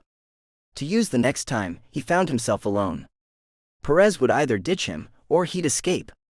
The man had killed in cold blood before, and Tommy didn't want to see that side of Perez again. Tommy found the stroll enjoyable, traveling through the shade of the woods next to the river. He had to remind himself he walked with a psycho, tracking a monster more violent than the zombies. The thought put pressure on his bladder again. No way he'd piss himself in front of Perez. Doing it in front of Janice had been traumatic enough. Her memory caused his heart rate to surge. With any luck, she died at the hands of the king's men. Perez stopped short, and Tommy somehow avoided running into his back. He breathed a sigh of relief, knowing the simple mistake of crashing into him would have infuriated the man. A small log cabin, with a boarded-over window and an open front door, sat at the top of the hill. It looked like a serviceable shelter, considering the places he had slept since the start of the apocalypse. The place looked abandoned. Tommy's blood pressure surged because of what laid in front of the structure. A half-dozen zombies, torn to pieces, surrounded a matted-down section of bare dirt. Arms, legs, torsos, along with a couple of heads, scattered about like a spoiled toddler who tired of their dolls. Blood splatters covered the bare dirt. What the hell did this? A legless corpse dragged itself toward Perez, snapping at his ankles. He drove his boot into its skull, cracking it like a pumpkin on Hell Night. What did this? Tommy asked another question he didn't expect an answer to. His mind raced through all the mythical creatures he could think of. Nothing made sense. As predicted, Perez shrugged his shoulders again. The place felt like a cemetery, and Tommy wanted to run. He had thought about expressing his concerns, but froze in place as Perez approached the front door of the cabin. Fear filled his brain, even though the building appeared empty. Tommy's mind screamed, "Run for your life." Perez disappeared inside for less than 30 seconds. It felt like hours to Tommy, as his heart beat so hard it caused his ears to ring. He emerged from the dark interior with a fishing pole in his hand. For the first time, Tommy noticed its broken twin on the ground next to a large boulder. "What are you doing?" "I'm going to catch us a meal." "Aren't you worried that the thing who killed these zombies might come back?" "No. Judging by the blood, I'd guess it left as a member of the Walking Dead."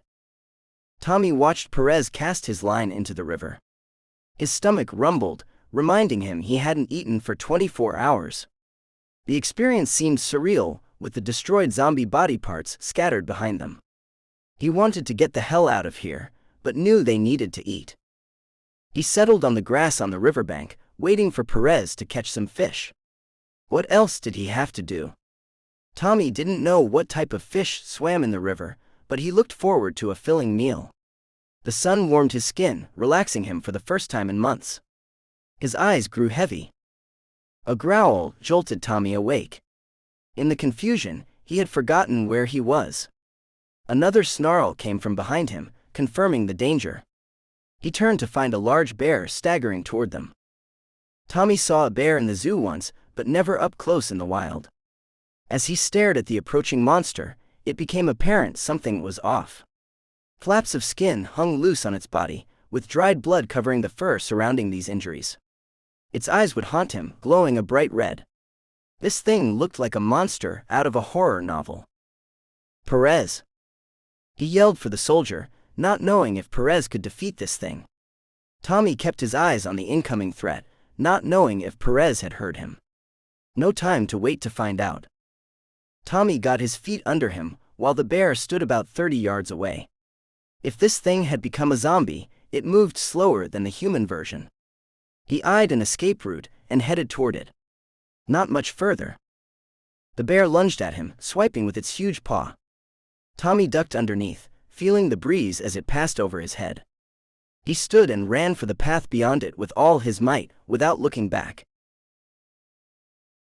Chapter 27. Janice. Janice swallowed the king's blood, after spitting out the wad of flesh she tore from his neck.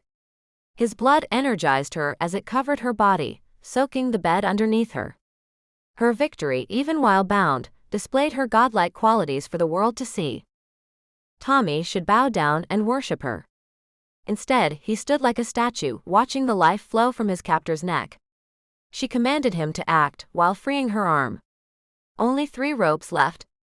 He turned and ran from the room, ignoring her command. A god didn't need a fool's help. With one hand free, and the slippery liquid covering her body, she made quick work of the remaining ropes. She stood, rubbing her wrist, knowing she had to act fast. Little man would alert the goons, and then she'd encountered trouble. Janice stormed out of the room, naked, carrying the king's broadsword. As she burst through the outer door, she discovered the first minion, snoozing in a chair with his back toward the door. Stupid boy. She swung the heavy sword, decapitating him where he sat. His mouth hung open in surprise as his head bounced across the room. Laughter erupted from her as she watched the loose head. A fitting outcome for messing with a god. Around the corner, she came across 2 more men. One had his back to her, while the other saw her naked blood-soaked body. What the? She plunged the sword through the observant man's neck, interrupting his exclamation. The other turned, drawing his sword as the first dropped in a heap. Janice swung the sword at him, and he jumped backward, dodging her attack. A smirk broke out on his face. You're gonna die, bitch. He ran toward her, slashing with his sword. She avoided his charge, stepping to the side at the last minute. As he passed her, she slashed at the Achilles tendon in his right ankle. Her strike hit the mark. His body crashed face first in the hall at her feet. Janice smiled as she jammed the point of her sword into the back of his neck. Murder felt natural to her, and she wondered why she had waited so long to partake. A god should decide who lived and died. The next corner led to a short hallway leading into the camp. She turned into the last room, finding nobody else to kill. Disappointing. A classic sitting room, filled with elegant furniture. The piano took up much of the floor, making the sofa and chairs look cluttered in the remaining space. None of it her style. Medieval torches hung from the wall, bathing the room in a warm glow. Janice freed the closest one, using it to light the curtains, sofa, and the furniture on fire. Groans came from the walls as the structure burst into flames.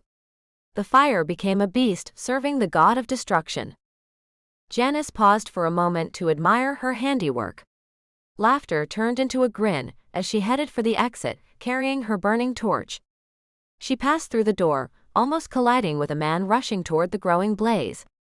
With a fluid move, Janice struck the man with the torch, igniting his clothing.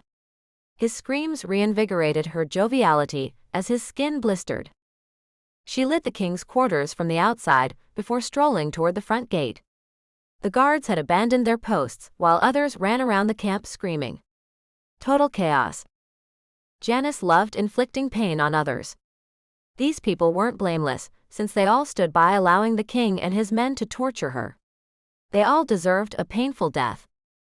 At the exit, she completed her last act of mercy to these barbaric people. They used linseed oil to preserve their wood wall, which Janice lit with her torch. A large section of the barrier burst into flames. The impending death of so many souls at her hand excited her more than sex. She wanted to hang by the gate to strike down anyone trying to run. But the moans and groans coming from the woods changed her plans. Monsters would feast on the monsters inside the camp. It seemed fitting, so she flung the torch at the burning wall before taking leave. Tommy and his slut girlfriend couldn't have gotten far. Her demon god would lead her to them, and then she'd have some real fun. Janice couldn't wait. Chapter 28. Anna. Consciousness returned to Anna like a drunk staggering out of the blinding fog. A sheet of gray, retreating into a haze. Strange shapes formed into solid objects. Anna's head pounded and her stomach churned. She laid on top of a fluffy comforter, on a four-poster bed in a strange room. The walls painted pink, like that disgusting liquid her mom used to give her for an upset stomach. It made her want to hurl. All the furniture, including the comforter, matched the ugly walls. It looked like someone puked a large dose of the stomach medicine all over the room. She examined her clothing, finding a pink dress mid-thigh length, a matching button-up sweater and high-heeled shoes. A white pearl necklace encircled her neck. Anna pinched herself, wondering if she was still dreaming. She had never dressed like this before the apocalypse. The pain from the pressure inside her head let her know she was indeed awake. What the hell? She eased herself into a sitting position as the room spun around her. The sudden bout of vertigo made it difficult to remain upright. Anna swallowed the bile, waiting for the building to come to a stop. After regaining her equilibrium, she explored the room. A reflection to her right revealed a clear wall delimiting her space. The other three walls painted the disgusting pink color she now loathed. Beyond the see-through wall, Anna counted 3 other rooms similar to hers, except for 2 painted a sickening hue of blue. As Anna looked at the 3 other cells, feelings of dread overwhelmed her. She remembered the fight with the Raggedy Man, while noting the clean clothes and her washed body. Somebody had stripped her, bathed her, and redressed her in this awful costume. Her head spun at the thought of this violation. Anna lunged for the bed. On her 3rd step, she crashed face first onto the floor. Pain jolted through her skull as her world turned black. The sun warmed her skin as she finished the first half of her 5K run with her friend Sam. They had trained together since 5th grade, trying to make the middle school track team. Both girls pushed each other on their lazy days. Adrenaline pushed Anna forward as she urged Sam to catch up. Anna had become the faster of the two, the anchor of their middle school team. "Come on, Sam. You can do it." She shouted the encouragement over her shoulder. When the second set of footfalls stopped, Anna turned to check on her friend. Instead of her normal athletic stride, Sam adopted a strange shuffle step. Her eyes looked glassy and her mouth snapped with each stride. Sam, quit goofing around. We need to finish our run before it gets dark. Sam growled in response. Anna noticed the dark clouds rolling in as she stood frozen in place. With snapping jaws, Sam closed in. Her skin a sick color of gray. Blood ran down her cheeks from both sides of her mouth. A firm hand grabbed Anna's, dragging her away from the monster who had been Sam. "Anna, we need to run. Come with me." She turned to stare into the boy's eyes. Anna remembered him from her dreams. Months had passed since the last time she saw him. With all the running, she forgot him. He was cute and sure of himself as he led her away from the danger. His motives felt pure, so she trusted him without knowing his name. You need to get out of here, Anna. Remember your mission to head west, to organize an army. We're counting on you." A coughing jag rocked her body, propelling her from her run to the horrors of imprisonment. She laid on the bed in the recovery position. The memories flooded back, causing her to shiver. Instead of the pink dress, she found herself dressed in pink leggings and a pink tank top. More her style, even if the color wasn't. Anna turned toward the clear wall, finding herself alone as before. She scanned the room, noticing the cameras mounted on the ceiling. What kind of pervert spied on an underage girl? The thought caused her shaking to increase. She hoped this wasn't a fever. Tears flowed down her cheeks as she realized how hopeless her situation seemed. "Show yourself, pervert. Come down here and show your face. Or do you only get off watching girls on a camera?" She screamed at the camera, realizing how crazy the outburst made her look. The room lacked any tools or weapons, so her voice would have to do. Anna might be able to take the man who drugged her in a fair fight. But drawing him out and hoping he'd make a mistake felt like a foolish plan. After 10 minutes of yelling taunts and profanity at the cameras, nothing happened. The grubby man who grabbed her didn't appear, nor did anyone else. Someone changed her clothes and cleaned her up during each bout of unconsciousness. She awoke on the bed, and not on the floor where she had fallen.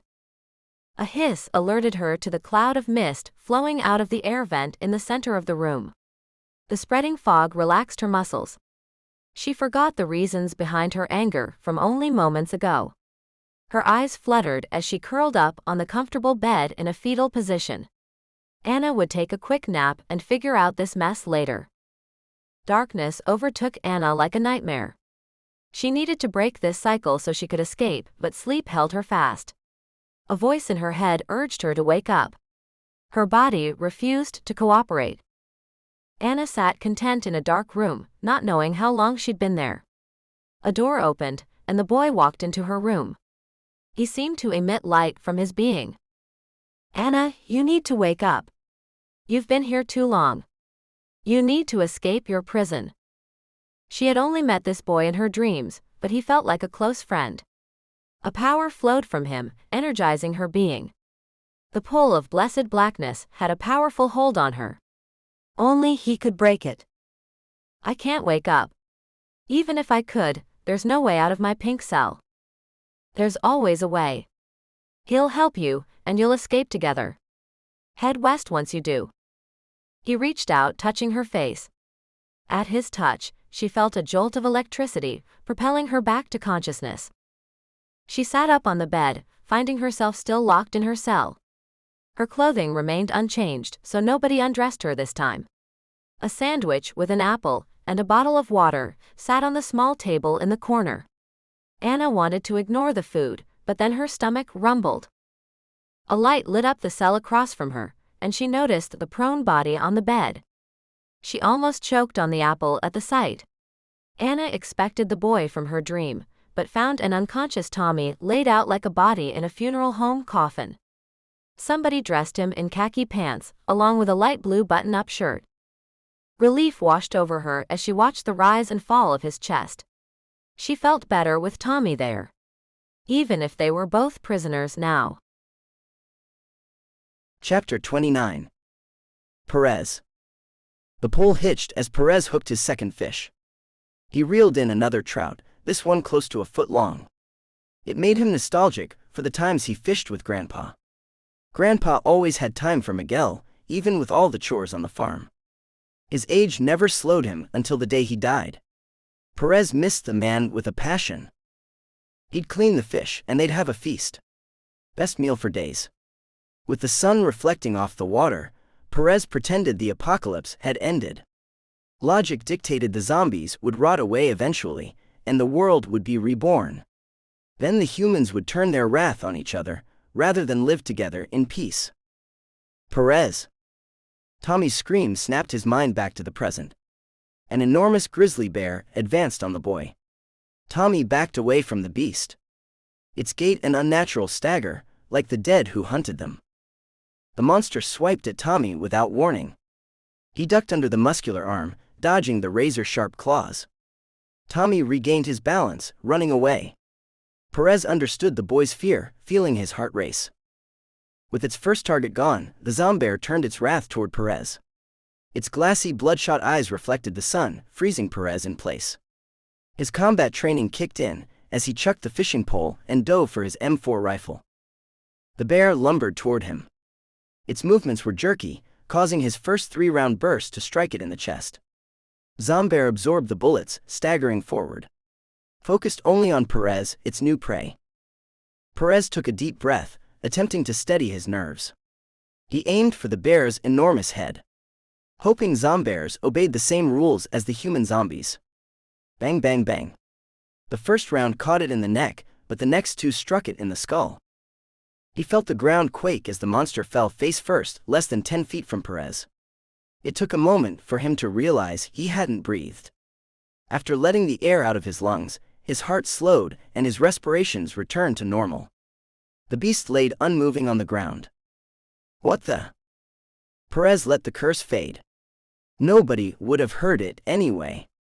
But no sense in being stupid and attracting another unseen enemy. He scanned the clearing, finding no other threats. Not even Tommy. Shit. With zombears roaming the woods, Perez needed to consider his next move. His mission, no, his life purpose, had become saving Anna. He had experienced failure after failure so far for his meager efforts. Should he track Tommy? Tommy claimed to have no clue about Anna's whereabouts. But he could be lying. Indecision held him fast. His stomach rumbled, reminding him he hadn't eaten. When had he last eaten? Duty became resolve as Perez hiked toward the cabin. He'd find Tommy's trail, following him until Perez found Anna. Or he'd die trying to find and save her. After taking one last longing look at his fish, Perez hiked out of the clearing. Tommy had been in a hurry, leaving a clear path in his wake. Perez wouldn't need any tracking skills to follow such an obvious trail. He trekked for an hour, deeper into the woods. Trees closed in, reducing his visibility. Shadows growing the deeper he went. Tommy's footsteps ended in signs of a scuffle. He suspected Tommy didn't win the fight, even without witnessing the event. It surprised him the boy had survived this long. The strides leading away were long and deep, indicating a tall person hauling a heavy load. No question, the boy got his ass kicked. Shit. Zombified bears, and now an unknown predator. He checked his M4, assuring he still had ammo. Perez figured he would encounter another enemy soon enough. Better to be prepared to fight than end up dead. He slowed his pace as he tracked the dangerous unknown enemy. He followed the single set of footprints, knowing he had one shot at taking them out. Don't get sloppy, he reminded himself. Difficult when suffering through a lack of sleep and food. The barrel of the M4 led the way. He followed for a click before a rusty chain-link fence barred his way. Beyond the barrier sat a 3-story Victorian with peeling paint and a large turret on the front. Perez followed the fence to a spot hidden by overgrown trees. No sense running into a trap, getting himself killed. He'd gather intelligence before breaching the building. No chance of backup or of an airstrike to assist him. He missed his days as a soldier. No lights shone from inside the sprawling mansion. Not a total surprise, since the afternoon sun caused him to squint. Who knew if they had electricity this far from the city, or if the storm shutters blocked the downstairs windows? He'd know for sure once he got inside. Satisfied that the tree line blocked his view from the house, Perez settled in. He needed to gather intelligence. Then he'd plan his one-man invasion. A poor plan, but he had no other. Pink hues weaved through the sky as the sun dipped toward the horizon. Another night spent under the stars, watching and waiting. Doubt crept in as Perez saw no movement inside or out. The place could be empty. Shit. Movement registered in his peripheral vision. He spun toward the path, not believing his eyes. A tall, naked woman with an athletic build strolled toward the house, carrying a broadsword. Dried blood covered parts of her body like war paint. What the?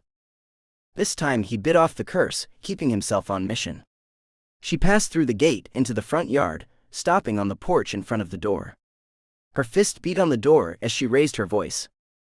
Give me my prisoners, or die. The voice sounded magnified, even though she carried nothing besides the sword. Perez checked his rifle, preparing for action.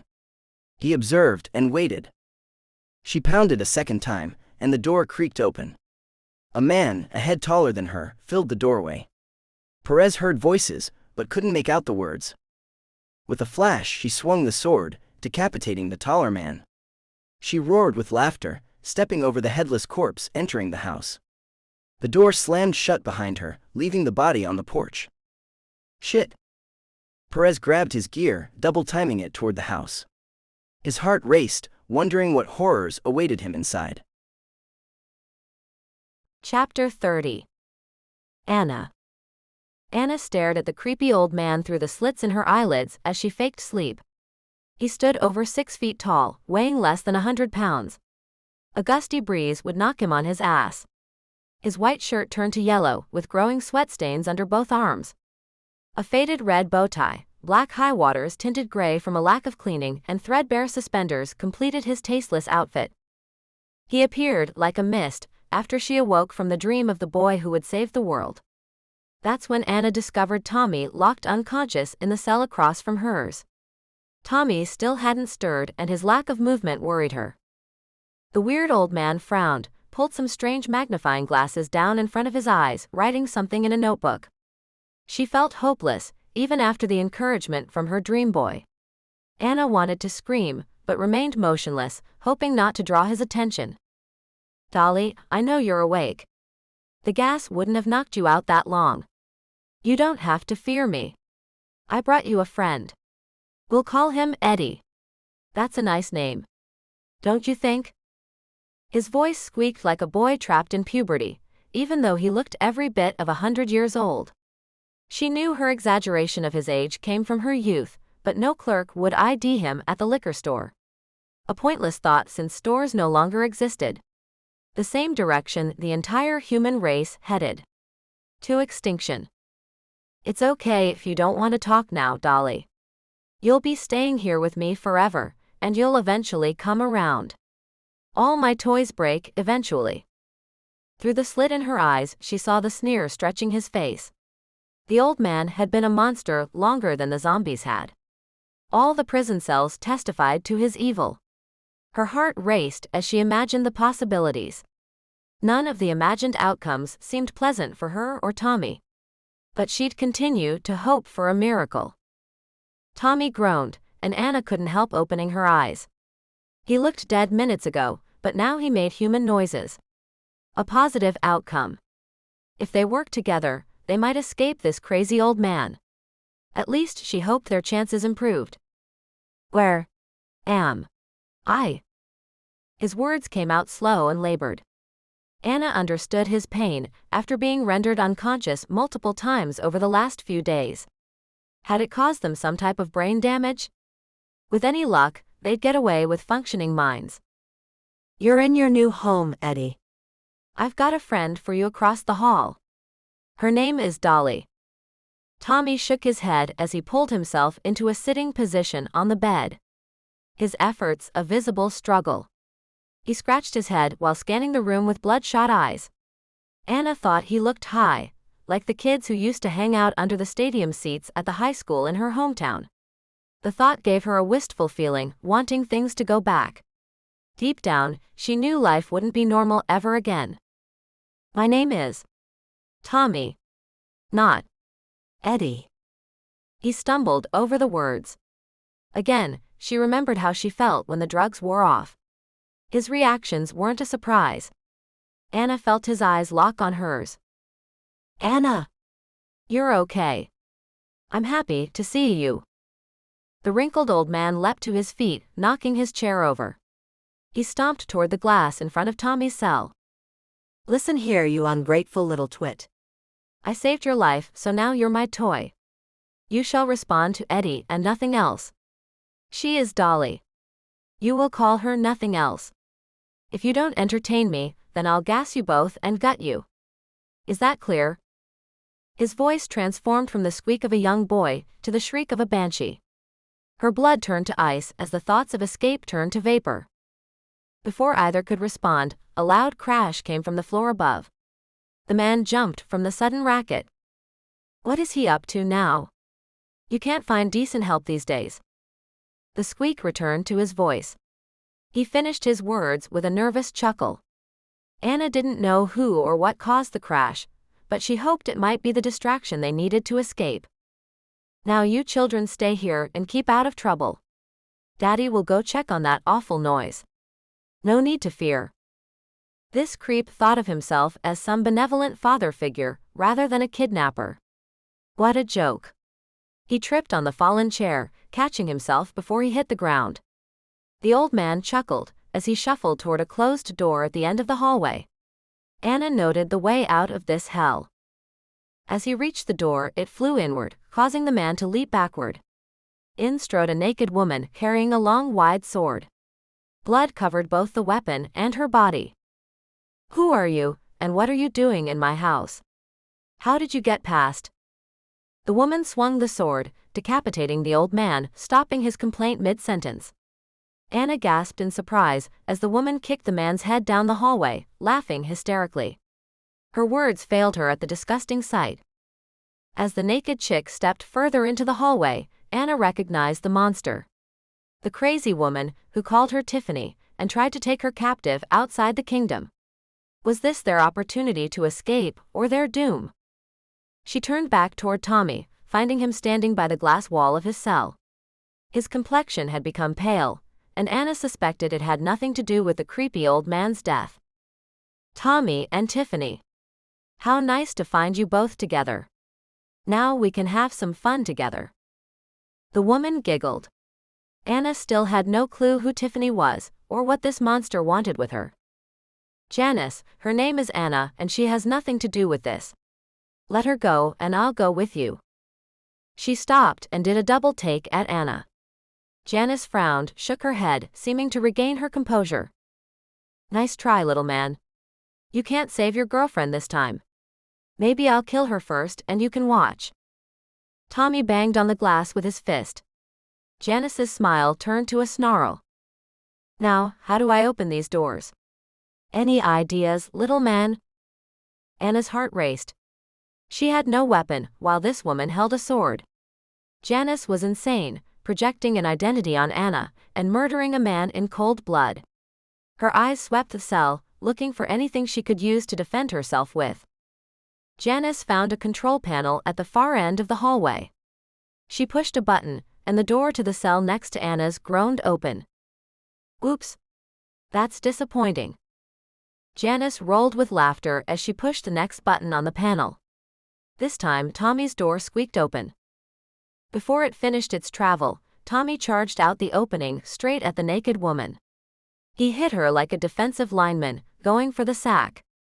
Janice crumpled like a blindsided quarterback, unable to lift her sword. He threw a series of wild punches, dominating the larger woman like a mixed martial arts fighter.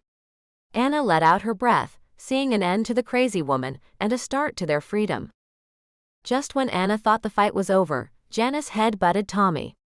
Blood erupted from his nose as he rolled off of her.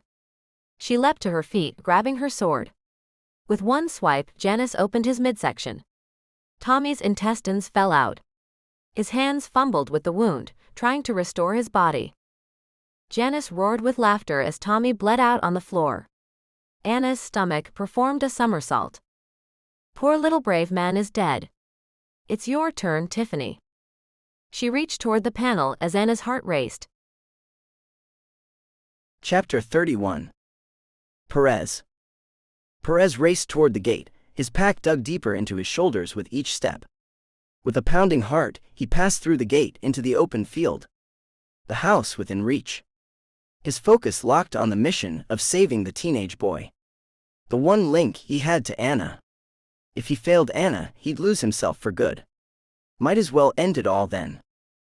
The uneven ground jostled his backpack, aggravating the damage caused by an old wound. Push the pain deep down inside to deal with later. His eyes rested on the headless body, blocking the closed front door. He hoped he wouldn't find the door locked. Less than 10 yards from the door, his foot snagged on an unmovable object. He flew like a superhero, landing face first on the hard ground. The impact drove the air from his achy lungs. Blackness raced in from his peripheral vision, threatening to overcome him. Perez willed the darkness away, but unconsciousness proved stronger than his will. A shudder ran through his body, jolting him back to the broken world. The blinding sun fueled the pounding in his skull as he swam through a sea of pain. His head and stomach spun in opposite directions, swaying the ground under his prone body. Nothing made sense. Perez drew himself into a sitting position as his equilibrium returned. His eyes found the decapitated body as the memories raced back to him. The mission. Save Tommy, and he'd lead him to Anna. No time to waste. His shaky legs somehow kept him upright, even while his brain screamed for rest. The banshee in his head almost won, but he didn't know how long he'd been out. Tommy might have already died at the hands of the lunatic woman. Then he would fail Anna. This thought drove his broken body toward the door. Kill or be killed. The thought of failing Anna made either outcome a welcome possibility. Death would relieve him of his duty, giving him a peace he never had in life. A vision of his grandfather urging him on broke the spell. Stop feeling sorry for yourself. One shaking foot following the other. The front steps swayed like a ship on rough seas. He tripped, falling face to face with the tall man's head. Its eyes snapped open as the head snarled and snapped at Perez. Instinct caused him to jerk away from the monster. Laughter replaced the fear as the ridiculousness of the situation hit home. He drew his knife, ending the suffering of the freak of nature. What had the world become? The tremors faded as he got his feet under himself a second time. Time for business. Perez pushed the door open, peeking around the doorframe. His M4 rifle led the way. With a pounding heart, he stepped inside the building. He found the entryway empty. Garbage covered the floors. A complete pigsty. No idea if the tall decapitated man had roommates or if he made this mess all by himself. He wouldn't bet on the house being empty. As an MP, Perez received training in urban combat situations. He went to the left, planning on completing a clockwise sweep of the first floor. No noise told him which way to proceed, so he went with his gut. A dirty, torn mattress laid on the floor in the first room. Discarded plastic water bottles and empty cans covered the floor around the makeshift bed. A stench of rot filled the room. Disgusting. Nothing about the smelly room helped settle his churning stomach. The next room held a long wooden table surrounded by 8 chairs. Undisturbed dust covered the furniture. He pushed on, knowing nobody spent any time eating here. It opened into a kitchen, last remodeled in the 1970s. Stacks of plastic water bottles occupied most of the floor space. Food in cans and snack bags filled the open cabinets. Someone prepared for the worst. As Perez searched the kitchen, an open door in the far corner caught his eye. Instead of being constructed like a normal interior door, this one was thick metal, with 2 dead bolts on it. Both configured to seal the cellar off from the rest of the house. As he moved toward the opening, lights became visible from somewhere below. Rickety wood steps led down into hell. A hell he needed to enter. Perez removed his backpack, transferring the extra magazines into the pockets of his pants. He stepped on the far edges of the steps, hoping to avoid any creaking. No sense announcing his presence until the appropriate moment. A quick count let him know he had to repeat this move another 25 times to reach the bottom. Luck or skill kept the stairs from sounding the alarm. When he reached the 5th step from the bottom, Perez noticed the second decapitated body. Without a doubt, he found the path of the crazy naked woman. He wanted to leap down those last steps, but survival instinct stopped him. Perez wanted to save Tommy without becoming the 3rd dead body. After a quick check of his weapon, Perez raced down the remaining steps. He used the left side of the doorframe as cover, leading with the M4. Prepared for a fight. Tommy sat on the floor, gutted. Shit. Too late to help the boy. The naked woman stood in front of some sort of panel, with her back facing him. She spoke to someone he couldn't see. Her words drowned out by his pounding heart. A groan came from a door at the end of the hall. As it slid open, the naked chick advanced on the prisoner within. He failed Tommy, but he wouldn't fail this person. Maybe karma would bless him after all. "Hey!" Perez used his commanding voice. It worked, stopping the woman in her track. She turned toward his voice. He exhaled, applying even pressure to the trigger. Boom! The report deafened him in the enclosed space, even though he expected it. A pink mist erupted from the naked chick's head before her body fell in a heap. Perez couldn't suppress the smile. Killing had become too easy. Chapter 32. Anna. Anna woke with a start. Cold sweat soaked through her t-shirt. An involuntary shiver shook her body as she remembered the nightmare. A nighttime ritual since living through the horrors. It wouldn't have made a satisfying end to the story, but Anna wished the entire apocalypse had only been a bad dream. With her waking to face only the terrors of middle school rather than the non-stop horrors of the zombie apocalypse. A welcomed relief. Unfortunately, she knew the zombies and the monsters claiming humanity roamed outside her door. Her life took a turn for the okay, nobody would say good, after the sacrifices offered that day. The second worst day of her life, after losing her mother to the zombies. The killing started with the death of her creepy captor, at the hands of Janice. A crazy woman who called Anna Tiffany outside of the kingdom. This woman had shed her clothing, along with all the remaining aspects of her sanity and humanity. Her body covered in wounds and blood. Some of the carnage had been her own. One swipe of a sword claimed the old man's head. No tears shed over him. Then the angry demon turned her wrath on Tommy, taking his life. Anna hadn't known Tommy well, but his death almost broke her. A horrid reality, after planning their escape from the basement prison moments before the violence started. After watching her friend bleed out, her door slid open, removing the last barrier between her and the crazed murderer. As the monster closed in, her head exploded in a pink mist, saving Anna from a similar fate to Tommy's. If only Perez had arrived 10 minutes earlier, saving Tommy too. Before the sun set, Perez saved her life twice. He laid his life down for her. His leg injured during the rescue mission, limiting his mobility. Anna helped him walk, as best as her slight frame allowed. His bulky body made the process difficult. She wished she had lifted weights in the gym, rather than concentrating on cross-country running. She thought they were okay, until the horde of zombies cornered them. With Perez's limited ammunition, the future looked short and bleak for them. "Anna, you need to run. I'll hold them off as long as I can. I'm sorry I failed you." His last words still brought tears to her eyes even months later.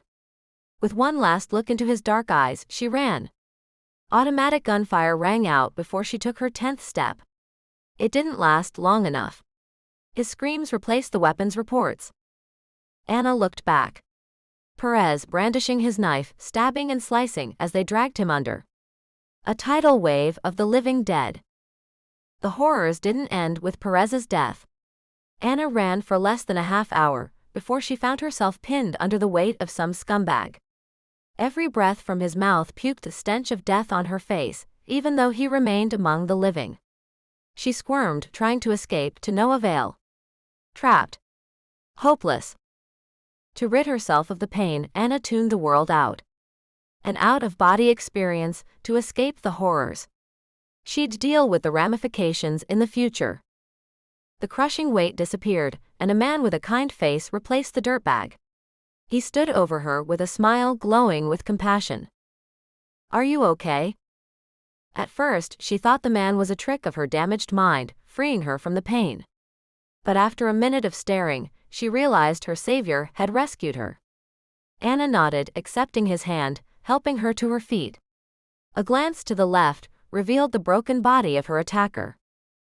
This hero of a man, Lee, brought her back to the Atlantic Republic, giving her a home. His wife Dawn and their daughter Grace became her family.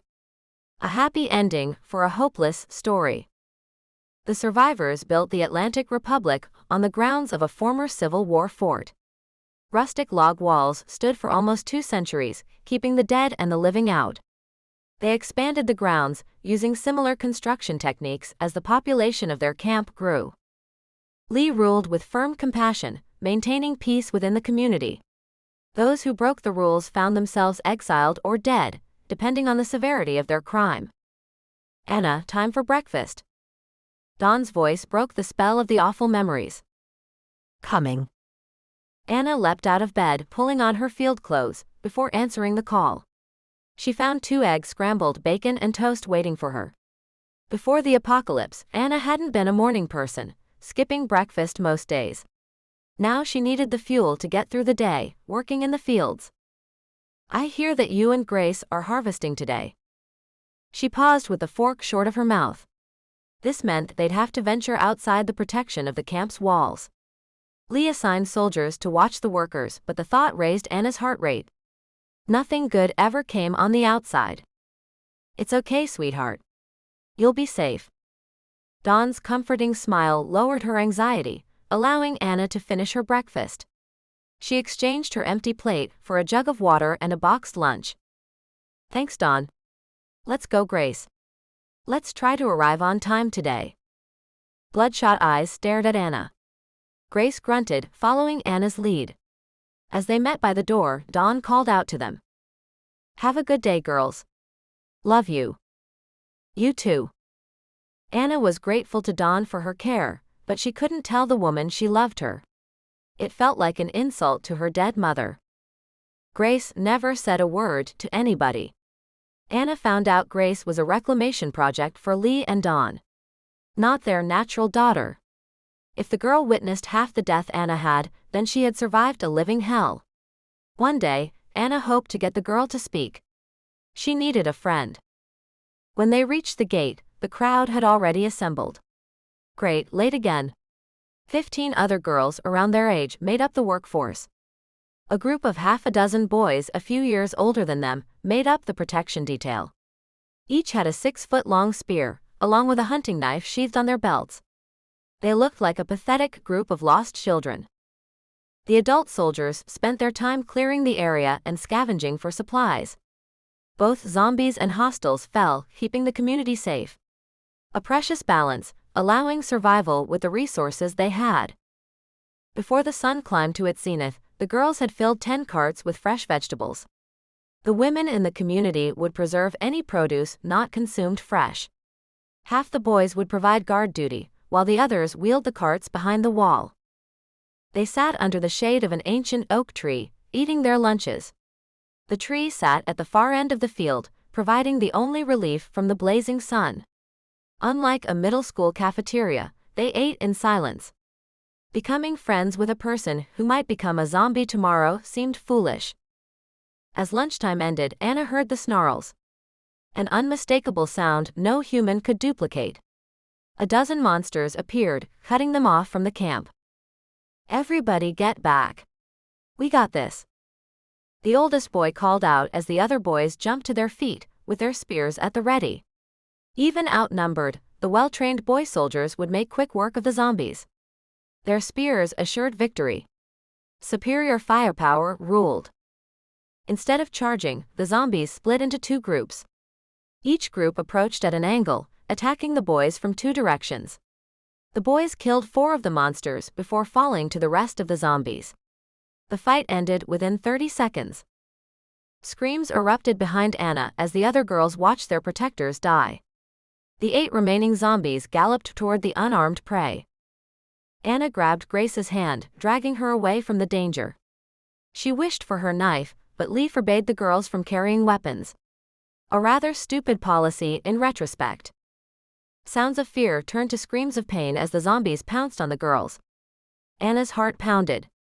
Grace was rail-thin, but lacked Anna's physical conditioning. Anna struggled, pulling the weight behind her while they ran. The screams faded within seconds. Anna wondered if they had put enough distance between them, or if all the girls were dead. Grace's hand jerked out of hers, interrupting her thoughts. Grace, you need to get up. Before Grace got her legs under her, the zombies appeared. Anna knew their time had come. No reset, no do-over. Only a painful death. Shouts from behind drew her attention. Lee and his soldiers charged the rogue zombies. This time, the warriors destroyed the zombies in less than 30 seconds. Grace, Anna. Are you okay? Lee wrapped his muscular arms around the two girls. Anna told him what had happened, but noticed the questioning look on his face. His eyes read, "Zombies don't behave like that." She thought the same thing before watching everyone die. Something had changed, and Anna assumed not for the better.